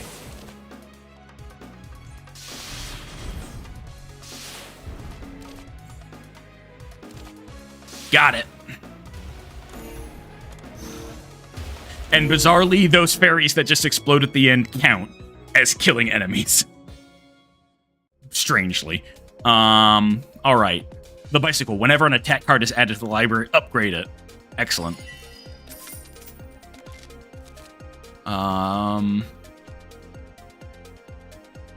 She will, yeah, well, if I encounter her. That one's pretty good. Sumireiko. Sumireiko Usami is a high school girl from our reality, who, when she sleeps, she ends up in Gensokyo. Like, dream projection. So she is here to trade cards with us because she is into card games. And do those cards therefore work in Gensoko? Because people because somebody out there believes that they actually work? Sure. This isn't a canon game, so we'll just say that that's how that works. So you can either trade her one of your very good cards, or pay 125 for a rare card, which includes Reign of Hell, which I'm definitely getting. So Reign of Hell reads, at the end of the player's turn, deal 2 damage to each enemy for each card played this turn. One of my favorites. Oh, and you can get a look at what the Goddess of Hell is supposed to look like on it. And here's the other important part about Sumireiko. She's the one who wants the Nintendo Switch. Can I have it for this high-end cosmetic? I got it from a raffle, but young people like me have no use for it. So, agree to give game console from the outside world, game eye cream from the outside world. Awesome! Now I can finally play the masterpiece, The Legend of Wrinkle, Screams of the Wild. Which was an outdated reference when they made it. Tenex, what's the old Touhou meme? Templates like that are forbidden. Yukari's fooling around again, something like that. Just there are enough powerful people who are bored enough in the setting that you just pick one. Why is this happening? Just pick one. Okay. We have money. We could spend a little bit of it at the shop. Adult cosmetics? Eye cream. It's adult it's like anti-wrinkle cream. Okay, good. I was worried that they were going in a different direction. No, it just says pretty on it and says there's an advertising slogan on it. Fight aging for a more youthful appearance. It's healing at the end of everything, but that is the second to last thing in the trade quest to get to the final boss. So Satono and Mai have a little thing where you can just keep paying life to get stuff. Lunarian's Aaron Shady Jugs for Yukari rolling around again. Thank you. It's a Moria Shrine conspiracy. I don't think I actually need anything here, or, well, I'll get some gold. There is an achievement because one of the relics is a cookie, which gives you max life and heals you fully. There is an achievement for getting the cookie out of this after taking tons of damage and just getting out scot-free. You know what? I'll take that ability card too. How many cards are you at now in your deck? 33, which is a little bloated. So yeah, it's getting up there. We're gonna take our losses and go. Fortunately, Remu just has the ability to heal, so. Rain of Hell. Weak. Raise. Block. Heal.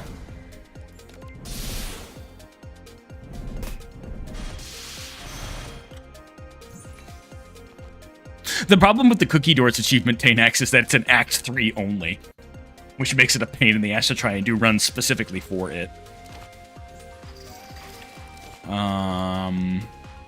Like, how many different? I suppose that mid bosses are the correct word for it here. Like how many different ones are there? Mid bosses? I think there's like roughly. That's what you're looking for with the cookie, right? Yeah.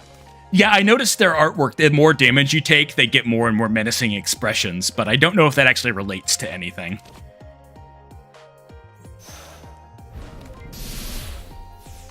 All right.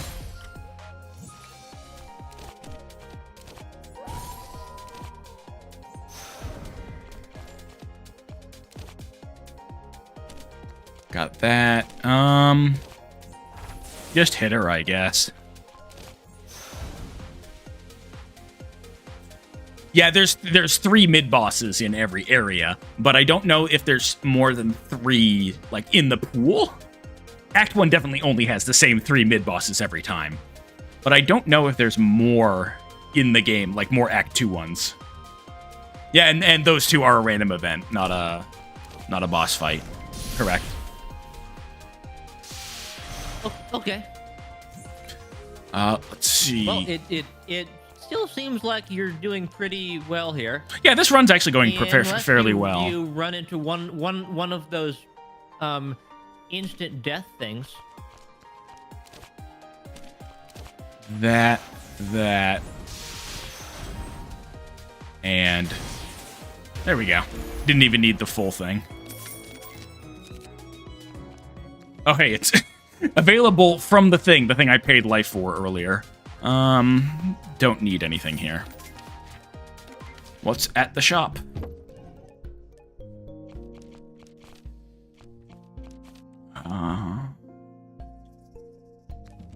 Let's see.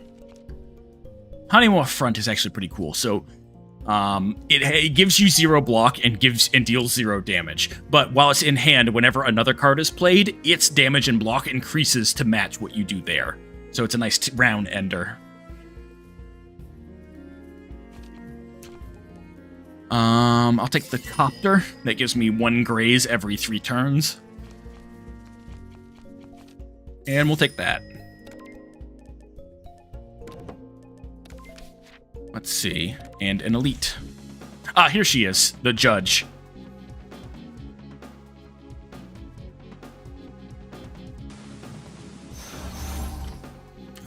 I have purely average sins because I have not done anything too bad. Vulnerable. That.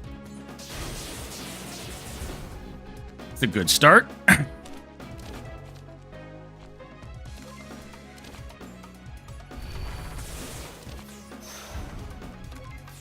All right. Yeah. So the Judge of the Dead summons a copy of the Act 1 boss of you. Of the character you are playing to fight you, in addition to herself.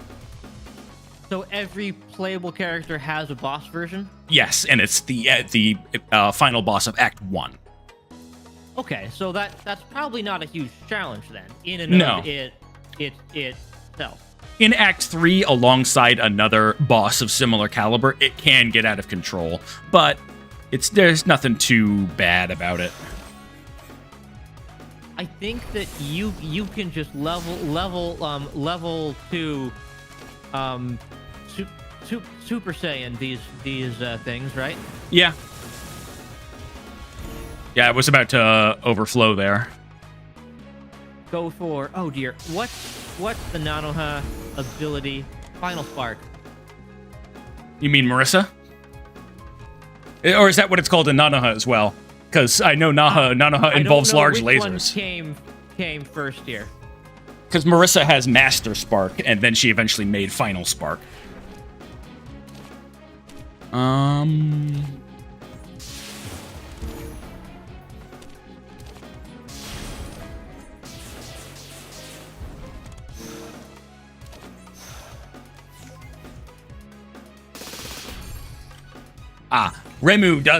Boss Remu does have the ability to seal you. Yes. Yeah, 10X is doing a decent job explaining what each of them does, but Remu has the unique ability to seal, which is, can't attack that turn. Can't play any card labeled attack. Sure, let's go for crossing the border.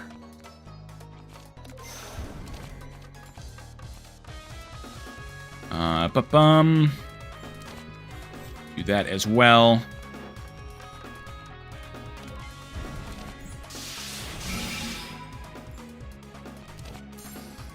But you can debuff them, and you can play as many defense cards as necessary. Rain of Hell.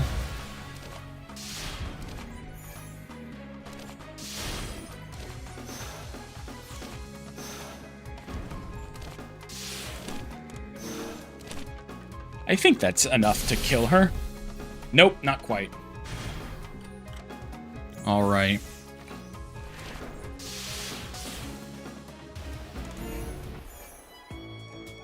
Oh, hey, we got our third mask. Whenever you play 3 attack cards in a turn, gain 1 firepower. That's good. Good thing I'm running a strategy where I can do many small attacks in a turn. Sure, above the realm, why not? Our last racing supply, what do we have here? The Fox Mask, or... If you were wondering whether or not they know about magic, there is a relic called Black Lotus. Which adds 2 black mana and has the flavor text, "Wouldn't it be nice if it could add 3 mana of any one color?" Oh dear. So yeah, that's not I understood that reference, and I wish that I didn't. That's not on the nose, that's right up the nose. Yes, that is maybe a little bit too blunt. Yes. Yeah, it has been significantly nerfed. However, I think I just want all the masks. Even the art is like the newer version of the Black Lotus art. Oh no, we're fighting Junko. Oh, I hate Junko. Oh, she sucks. She purifies your mana, which means she turns your colored mana into colorless mana. How are we doing on life? We're doing fine on life. Just hit the shop one more time.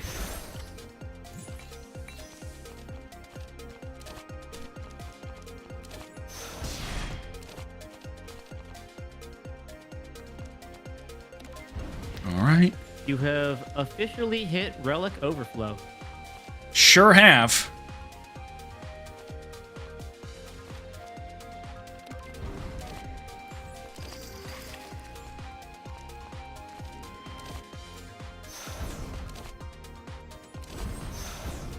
I'll play the double my next damage.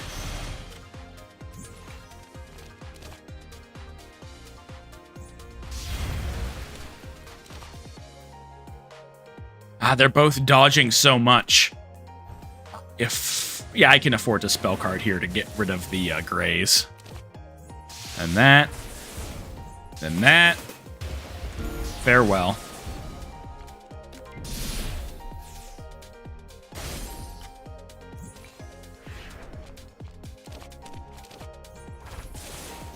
Block, block. Kamehameha!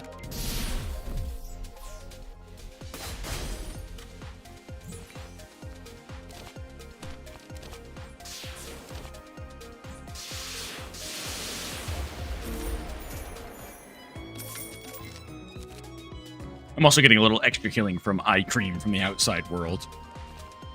None of these are appealing. Random event. Ah! Hello, Satori. Welcome to my clinic, Miss Reimu. You look absolutely drained. It must be somatization caused by stress. Boy, I wonder if this game is translated. Relic Overflow is nothing compared to Mana Overflow. You can have 99 mana of each 7 colors.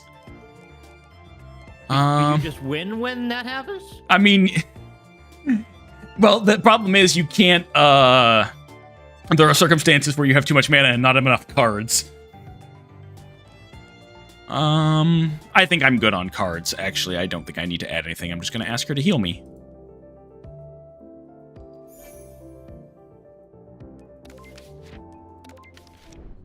All right, Takane, what you got for me? The shiny bulb unlocks the ability to think at gaps and choose one of 2 random rare cards. Literally the idea bulb.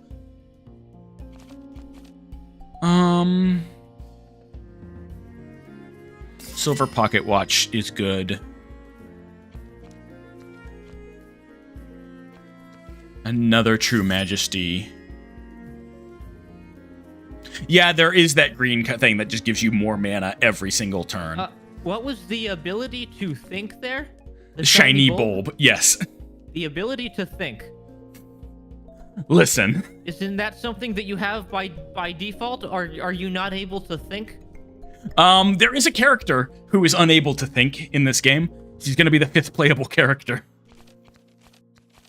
She's the creepy one that everyone loves. Her basic story is that she's from a race of yokai that can read minds, except she didn't want to read minds because everyone's minds around her is bad and doesn't like her because she can read minds. So she closed her 3rd eye, and the universe didn't know what to do with her. It was error 404. So she doesn't think anymore. She just wanders around and reflects the unconscious of everybody around her.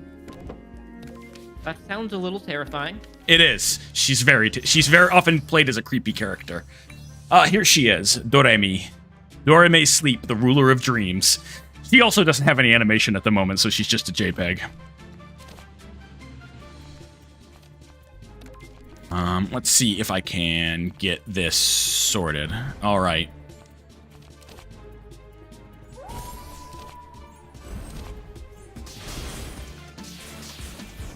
It's pretty good damage to start. Get that.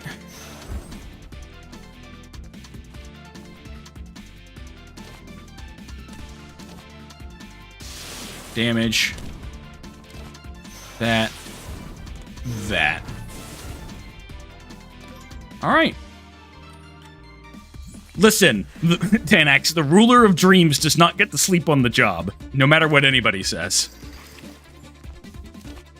There's a bit of irony there.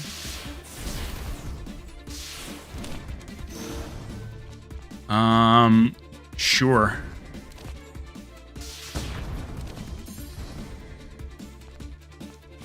I feel like this is not really true Touhou, unless there's like a real-time mode for it though, or like in ATB style deal. Yeah, I guess you could sort of think of it that way. Get that.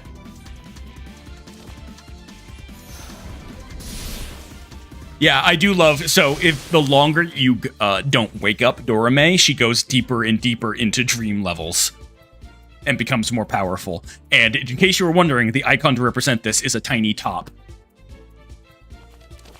I don't see that. No, I woke her up before she went even one level down. I'm at dream level 0. Okay, good.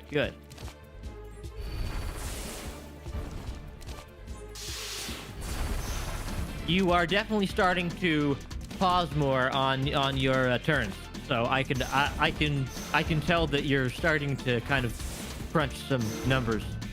A little bit. I just get so much stuff in my hand. There it is. There's Nightmare. If there are a total of 4 Nightmares in hand, draw pile and or discard pile, exile them. Then Reimu loses the game. I think that we're gonna be fine. Yeah, she summons unkillable versions of other bosses that will attack for a few turns and then leave. Yeah. Okay. Oh yeah, Secret Cloak's super useful. At the end of the player's turn, gain 1 block for each card in hand. In case you somehow haven't played cards. It's just free block. Yeah, skip. I'm basically at the end of the game and my build's pretty much complete. I'll heal. Oh yes, this is the final part of the trade chain. Yukari says, I've been burning the midnight oil recently. There are dark circles under my eyes. Give her the eye cream from the outside world to gain the border sensor. Ah, simply wonderful. You'd better stop staying up so late. So the border sensor is the only, I think it's the only mythic rare in the whole game. Allows one to perceive the true nature of reality. And it appears to look like the Dragon Radar from Dragon Ball. That would be apt. Okay, so this is the ultimate thing. Mm-hmm. This is what allows you access to the true final boss. Why is this class this mythic rare when it's okay? That is also very on the nose, Magic the Gathering style stuff. Yeah, good old mud hole. All right, Purity Mom is here. So she has the ability Purifying Light. Whenever I play a card, purify 1. Convert 1 of the most abundant mana color to colorless mana. So, plan your turns carefully.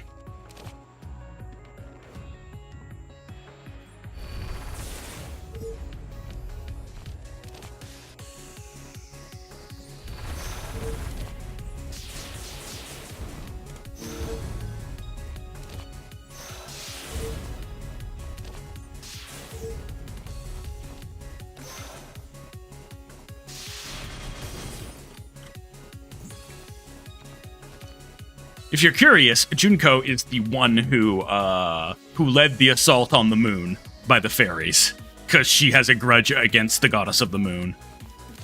I thought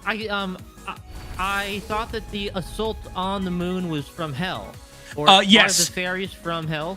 Those specific fairies were from hell, and Junko is friends with the goddess of hell, and she lent her some fairies. The goddess of hell? Yeah, Hecate. AKA I suppose that I shouldn't be shocked here. Yeah, it's kind of interesting because the goddess of hell is like the only overtly Western mythology character in the whole series. The rest are drawn from Japanese and a little bit of Chinese mythology. But Hecate, the Roman goddess of crossroads witchcraft and the underworld, shows up as a hot topic goth. Yeah, that is what I was about to ask. Is don't we already have one of those? Yeah, no, that's her. Okay. Are we gonna start playing our lunacy cards now to avoid getting up to 4? I did get rid of one of them. Okay. Let's just do that. Let's just see what's coming up. That's fine. Get rid of that. Get rid of that. Actually, yeah, do that. Oh yeah, she also has 3 bodies. She has 1 body on Earth, 1 body on the Moon, and 1 body in Hell. Because if you remember your Greek mythology, Hecate is the triplicate goddess.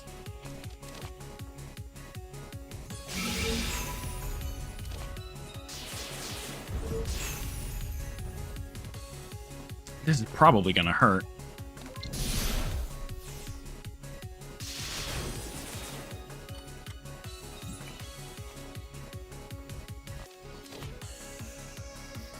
Weak to all enemies. What's coming up?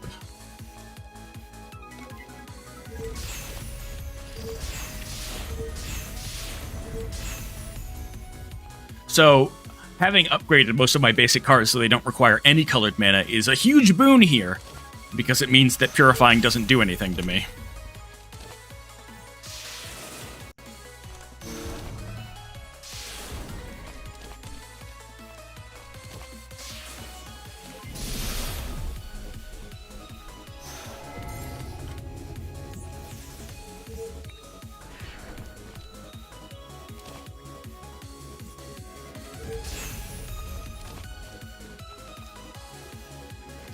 Fancy animations. I mean, if I sound like I'm being a little bit more quiet here, it's because I basically lost track of what is going on. Yeah. I mean, that does happen in Slay the Spire.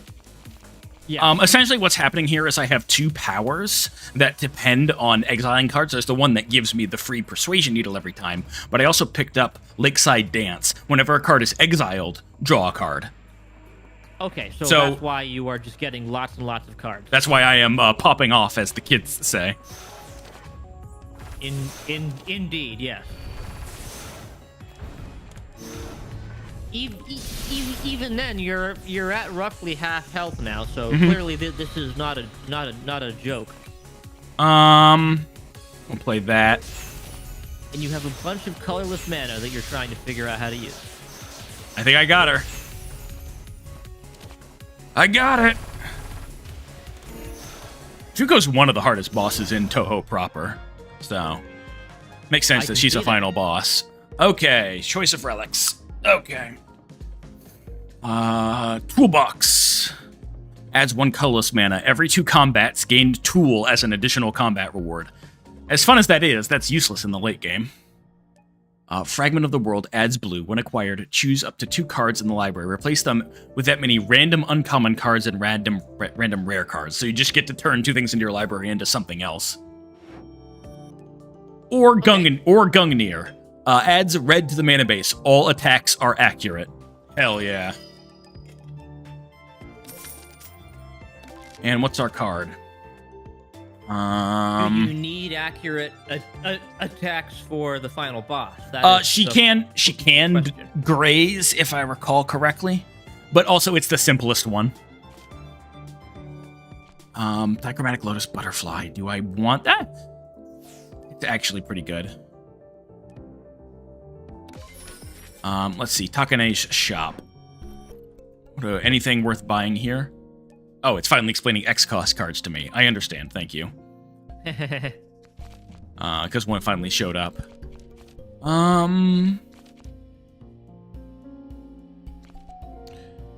Go for the Megumin build of put all of your power into one shot.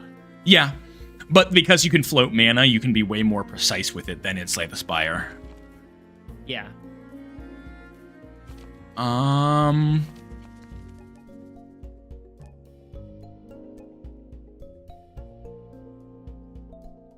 Ooh, Purple Mirror might be good, because I can copy something that's already in my library. If I get it, I will copy Reign of Hell, which is 2 damage to everything for every card I play. Celestial Flight is free mana. You are correct. I will pick that up. And that's more exiling. Whenever a card is exiled, gain block. Yeah, I think I am. I am cinching my build together in the last fight here. Yep. I think that we have got it. And I'll pick up. Are you currently worried, or are you? I'm not actually. Like, hey, this is my. I'm thinking that moment, for lack of a better term. My Evo moment, maybe. Maybe. What do I get here? Just more damage. Yeah, we'll grab that. I'm pretty confident here. It depends. The boss is, he can be really tricky. So, the song is still in beta. They haven't finished the song. But she summons her own relics. And the first one up is a little thing called Giant Scissor Blade. You may find it familiar. Kill, lock, kill. Yep. Yep. So this is... That's, called it. So this is the Heart ability from Slay the Spire. Whenever you play a card, take 1 damage. And every few turns, she will summon a new relic. And what relics she summons can drastically alter how the fight goes. So... let's see here. We want to get as many abilities going early on as possible.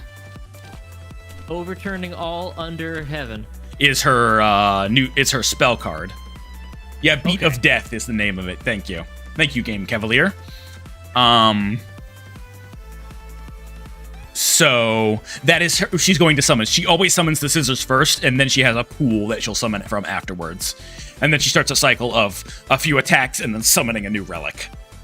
So let's look through our deck and see what we can pull out early. Oh, Dichromatic Lotus Butterfly is excellent. And what else can we get?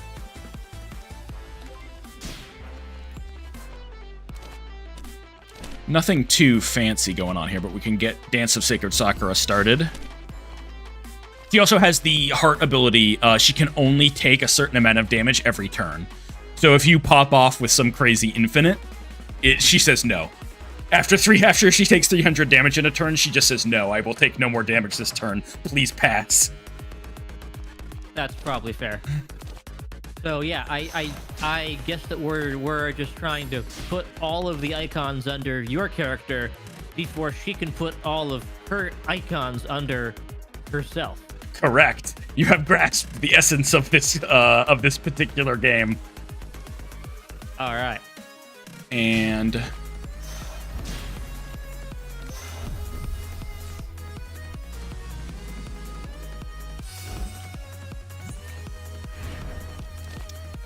Celestial Flight.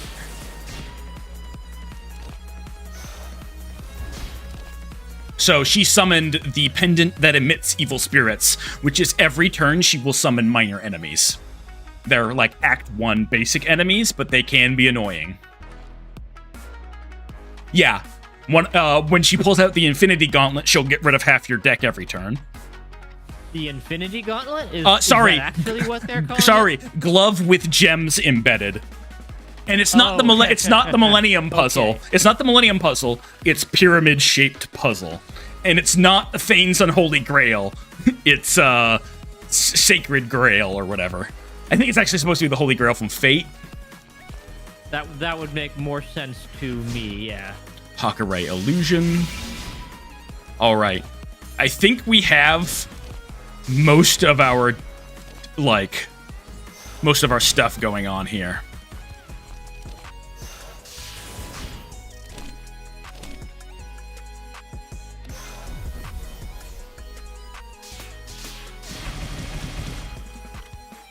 I do love they do have special care that her attack effects vary depending on the last relic she summoned. So when she summons the triangle, it's all triangles. When she summons a genie's lamp, it's all like smoke and mist. By God, both of my Reign of Hells. I can't play both of them, unfortunately, because I only have a single blue mana. That's unfortunate. You have no one to blame but yourself. Yeah. I guess that you play the one that is upgraded, right? Correct. Since they have the same cost.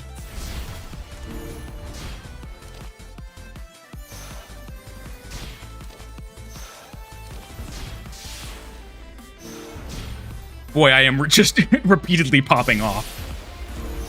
Yep. Just play a card, draw a card, play a card, draw a card. This is what it's like to storm off in Magic. Okay, can I... Thankfully, I don't really play a lot of Magic these days. I have managed to move on. It'll be with me forever.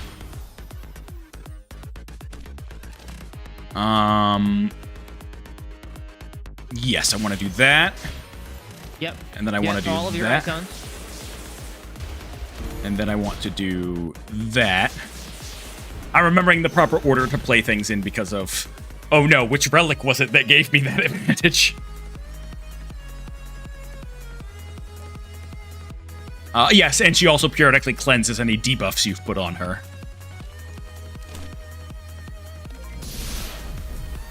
So the ultimate build is, Yes. is to go for something that, that will deal maybe like a lot of small hits then? Maybe. Oh, yes, here it is. The over-decorated gold cup. At the start of Seisha's turn, Reimu loses all non-shining, non-mythic rare exhibits. Uh-oh. Okay. Yeah. So you need to kill the boss pretty fast then. I have. Empty your deck is an interesting lose condition for the boss to use on you. Or you just hits on you for 20 plus shot that ends your turn. Yeah.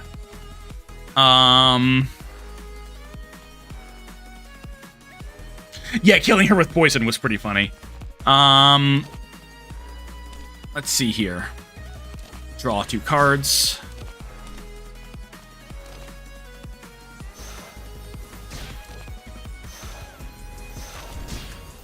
Above the realm. What have I got here?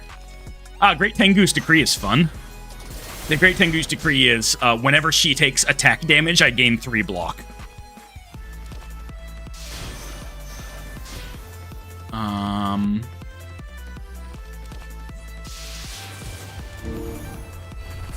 Put vulnerable on here and then use my spell card. I am 60% through her life for the turn. And then I can get rid of that.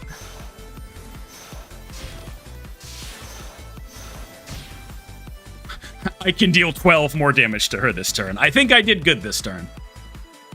But here we go. Into the cup they go. Moment of truth. It's not an instant. It's not an instant death condition. You still have 1 shot of your spell card left. Oh, but her armor buff is triggering here, so no more damage. Period. Yes. But I think I can cinch it this turn. I think that you're going to have to. Yep, there we go. Things are starting to get out of hand. So, are we ready for the ultimate finish here with the Kamehameha? Yep. Not quite. It was almost very cinematic there. Almost. Good old fantasy seal. Perfect incident resolution. And now it is probably going to unlock a lot of things for you here. Not that much, but yeah, Ooh, reverse. 3 barrier whenever you lose a buff. Nice. Temporary fire power and 3 grays, but exile. I do like Lucky Break. 1 amulet, which is negate debuffs, and 10 gold. Okay. And the imposing oil I painting. can see that.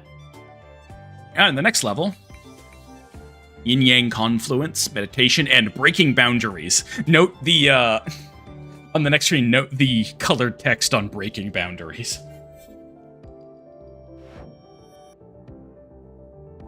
Very cool.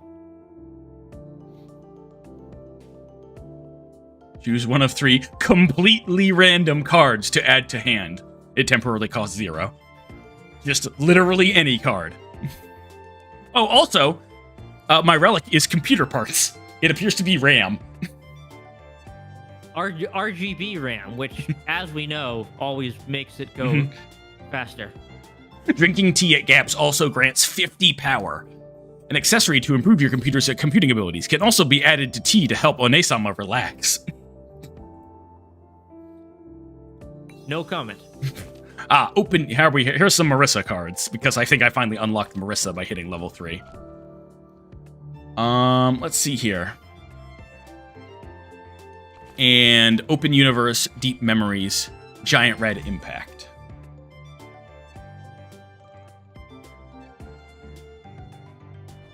And I think...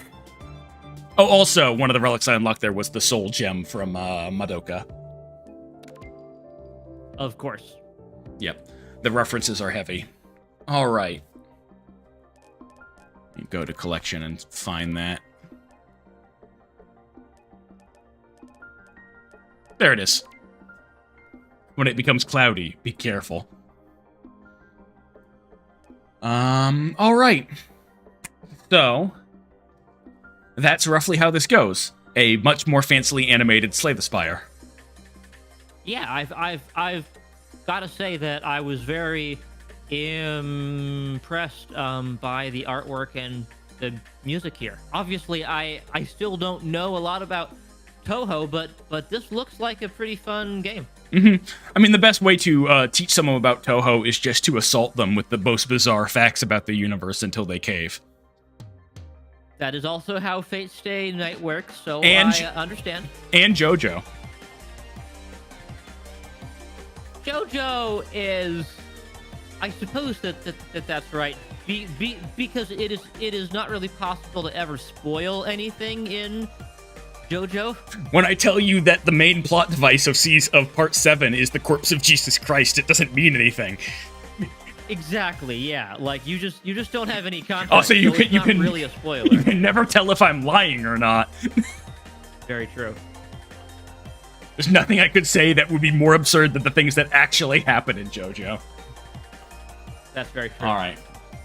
Do you want to call it here, or would you like to see another run with a different character?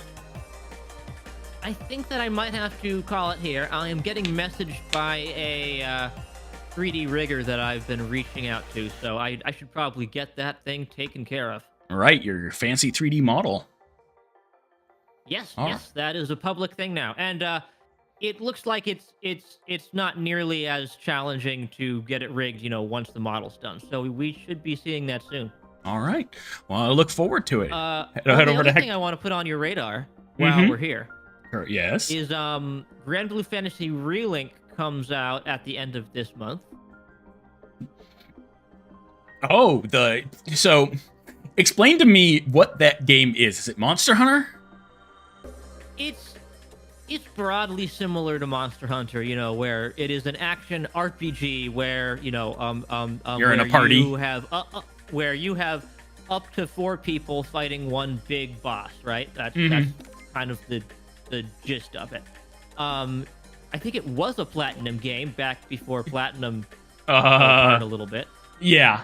So 10X just wants me to show you Cyrno, who is the beloved ice fairy, who is an idiot, canonically an idiot. Oh, I have definitely seen that.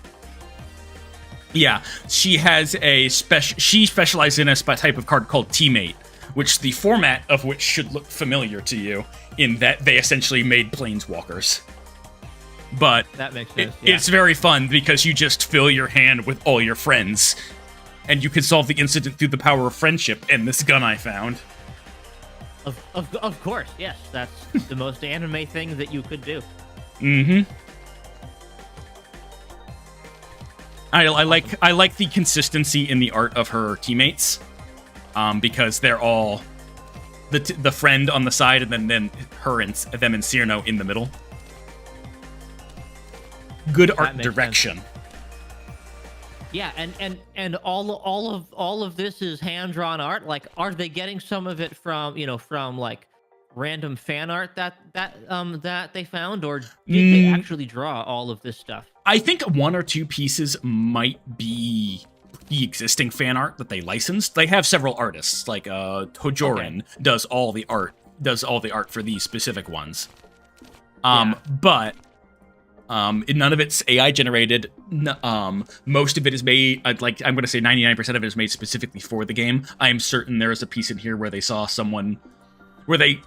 an artist and hired them and used a piece of art they made before they hired them with permission. That makes a lot of sense, yeah. Mm-hmm.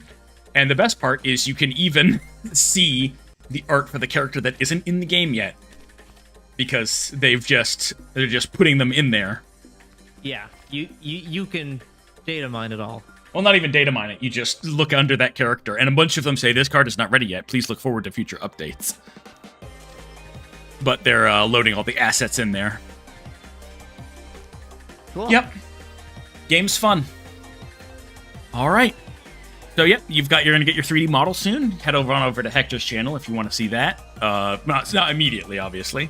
When it's done. Blizzard style. Yeah. Well, old Blizzard style. There we go. Thank you. Yes, it'll be out there when it's out there, and I have a policy where I do not rush artists ever.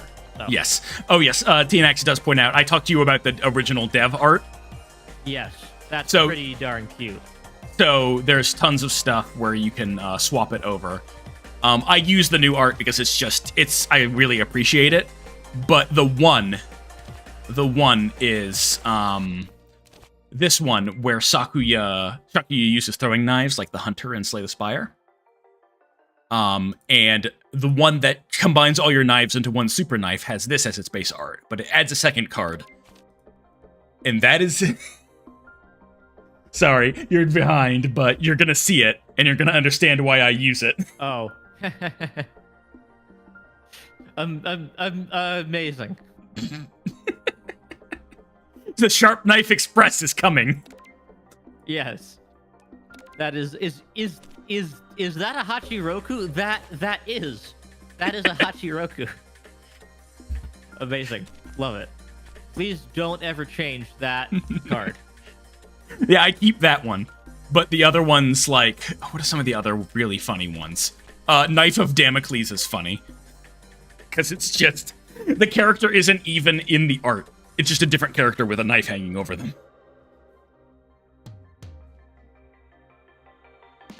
I'm kind of waiting for you to get to that card on the feed.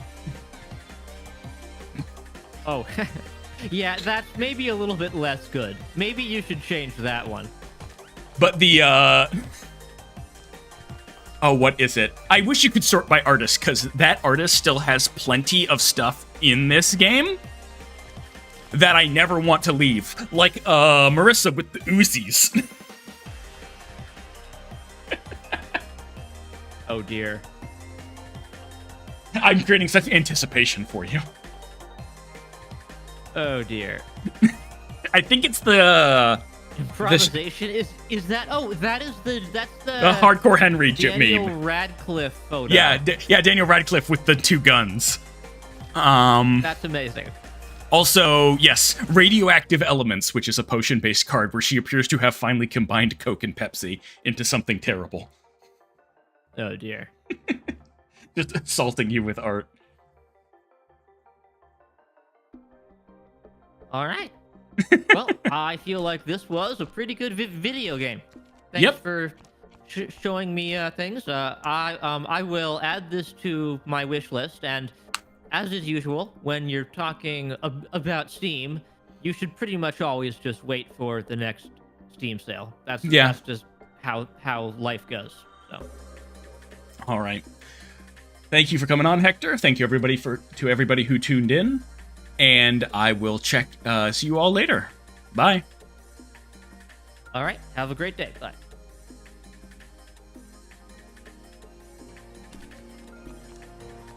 All right. That was a pretty good stream. Yeah. Do you have an ending screen? I do. It's on. Okay. All right. Cool.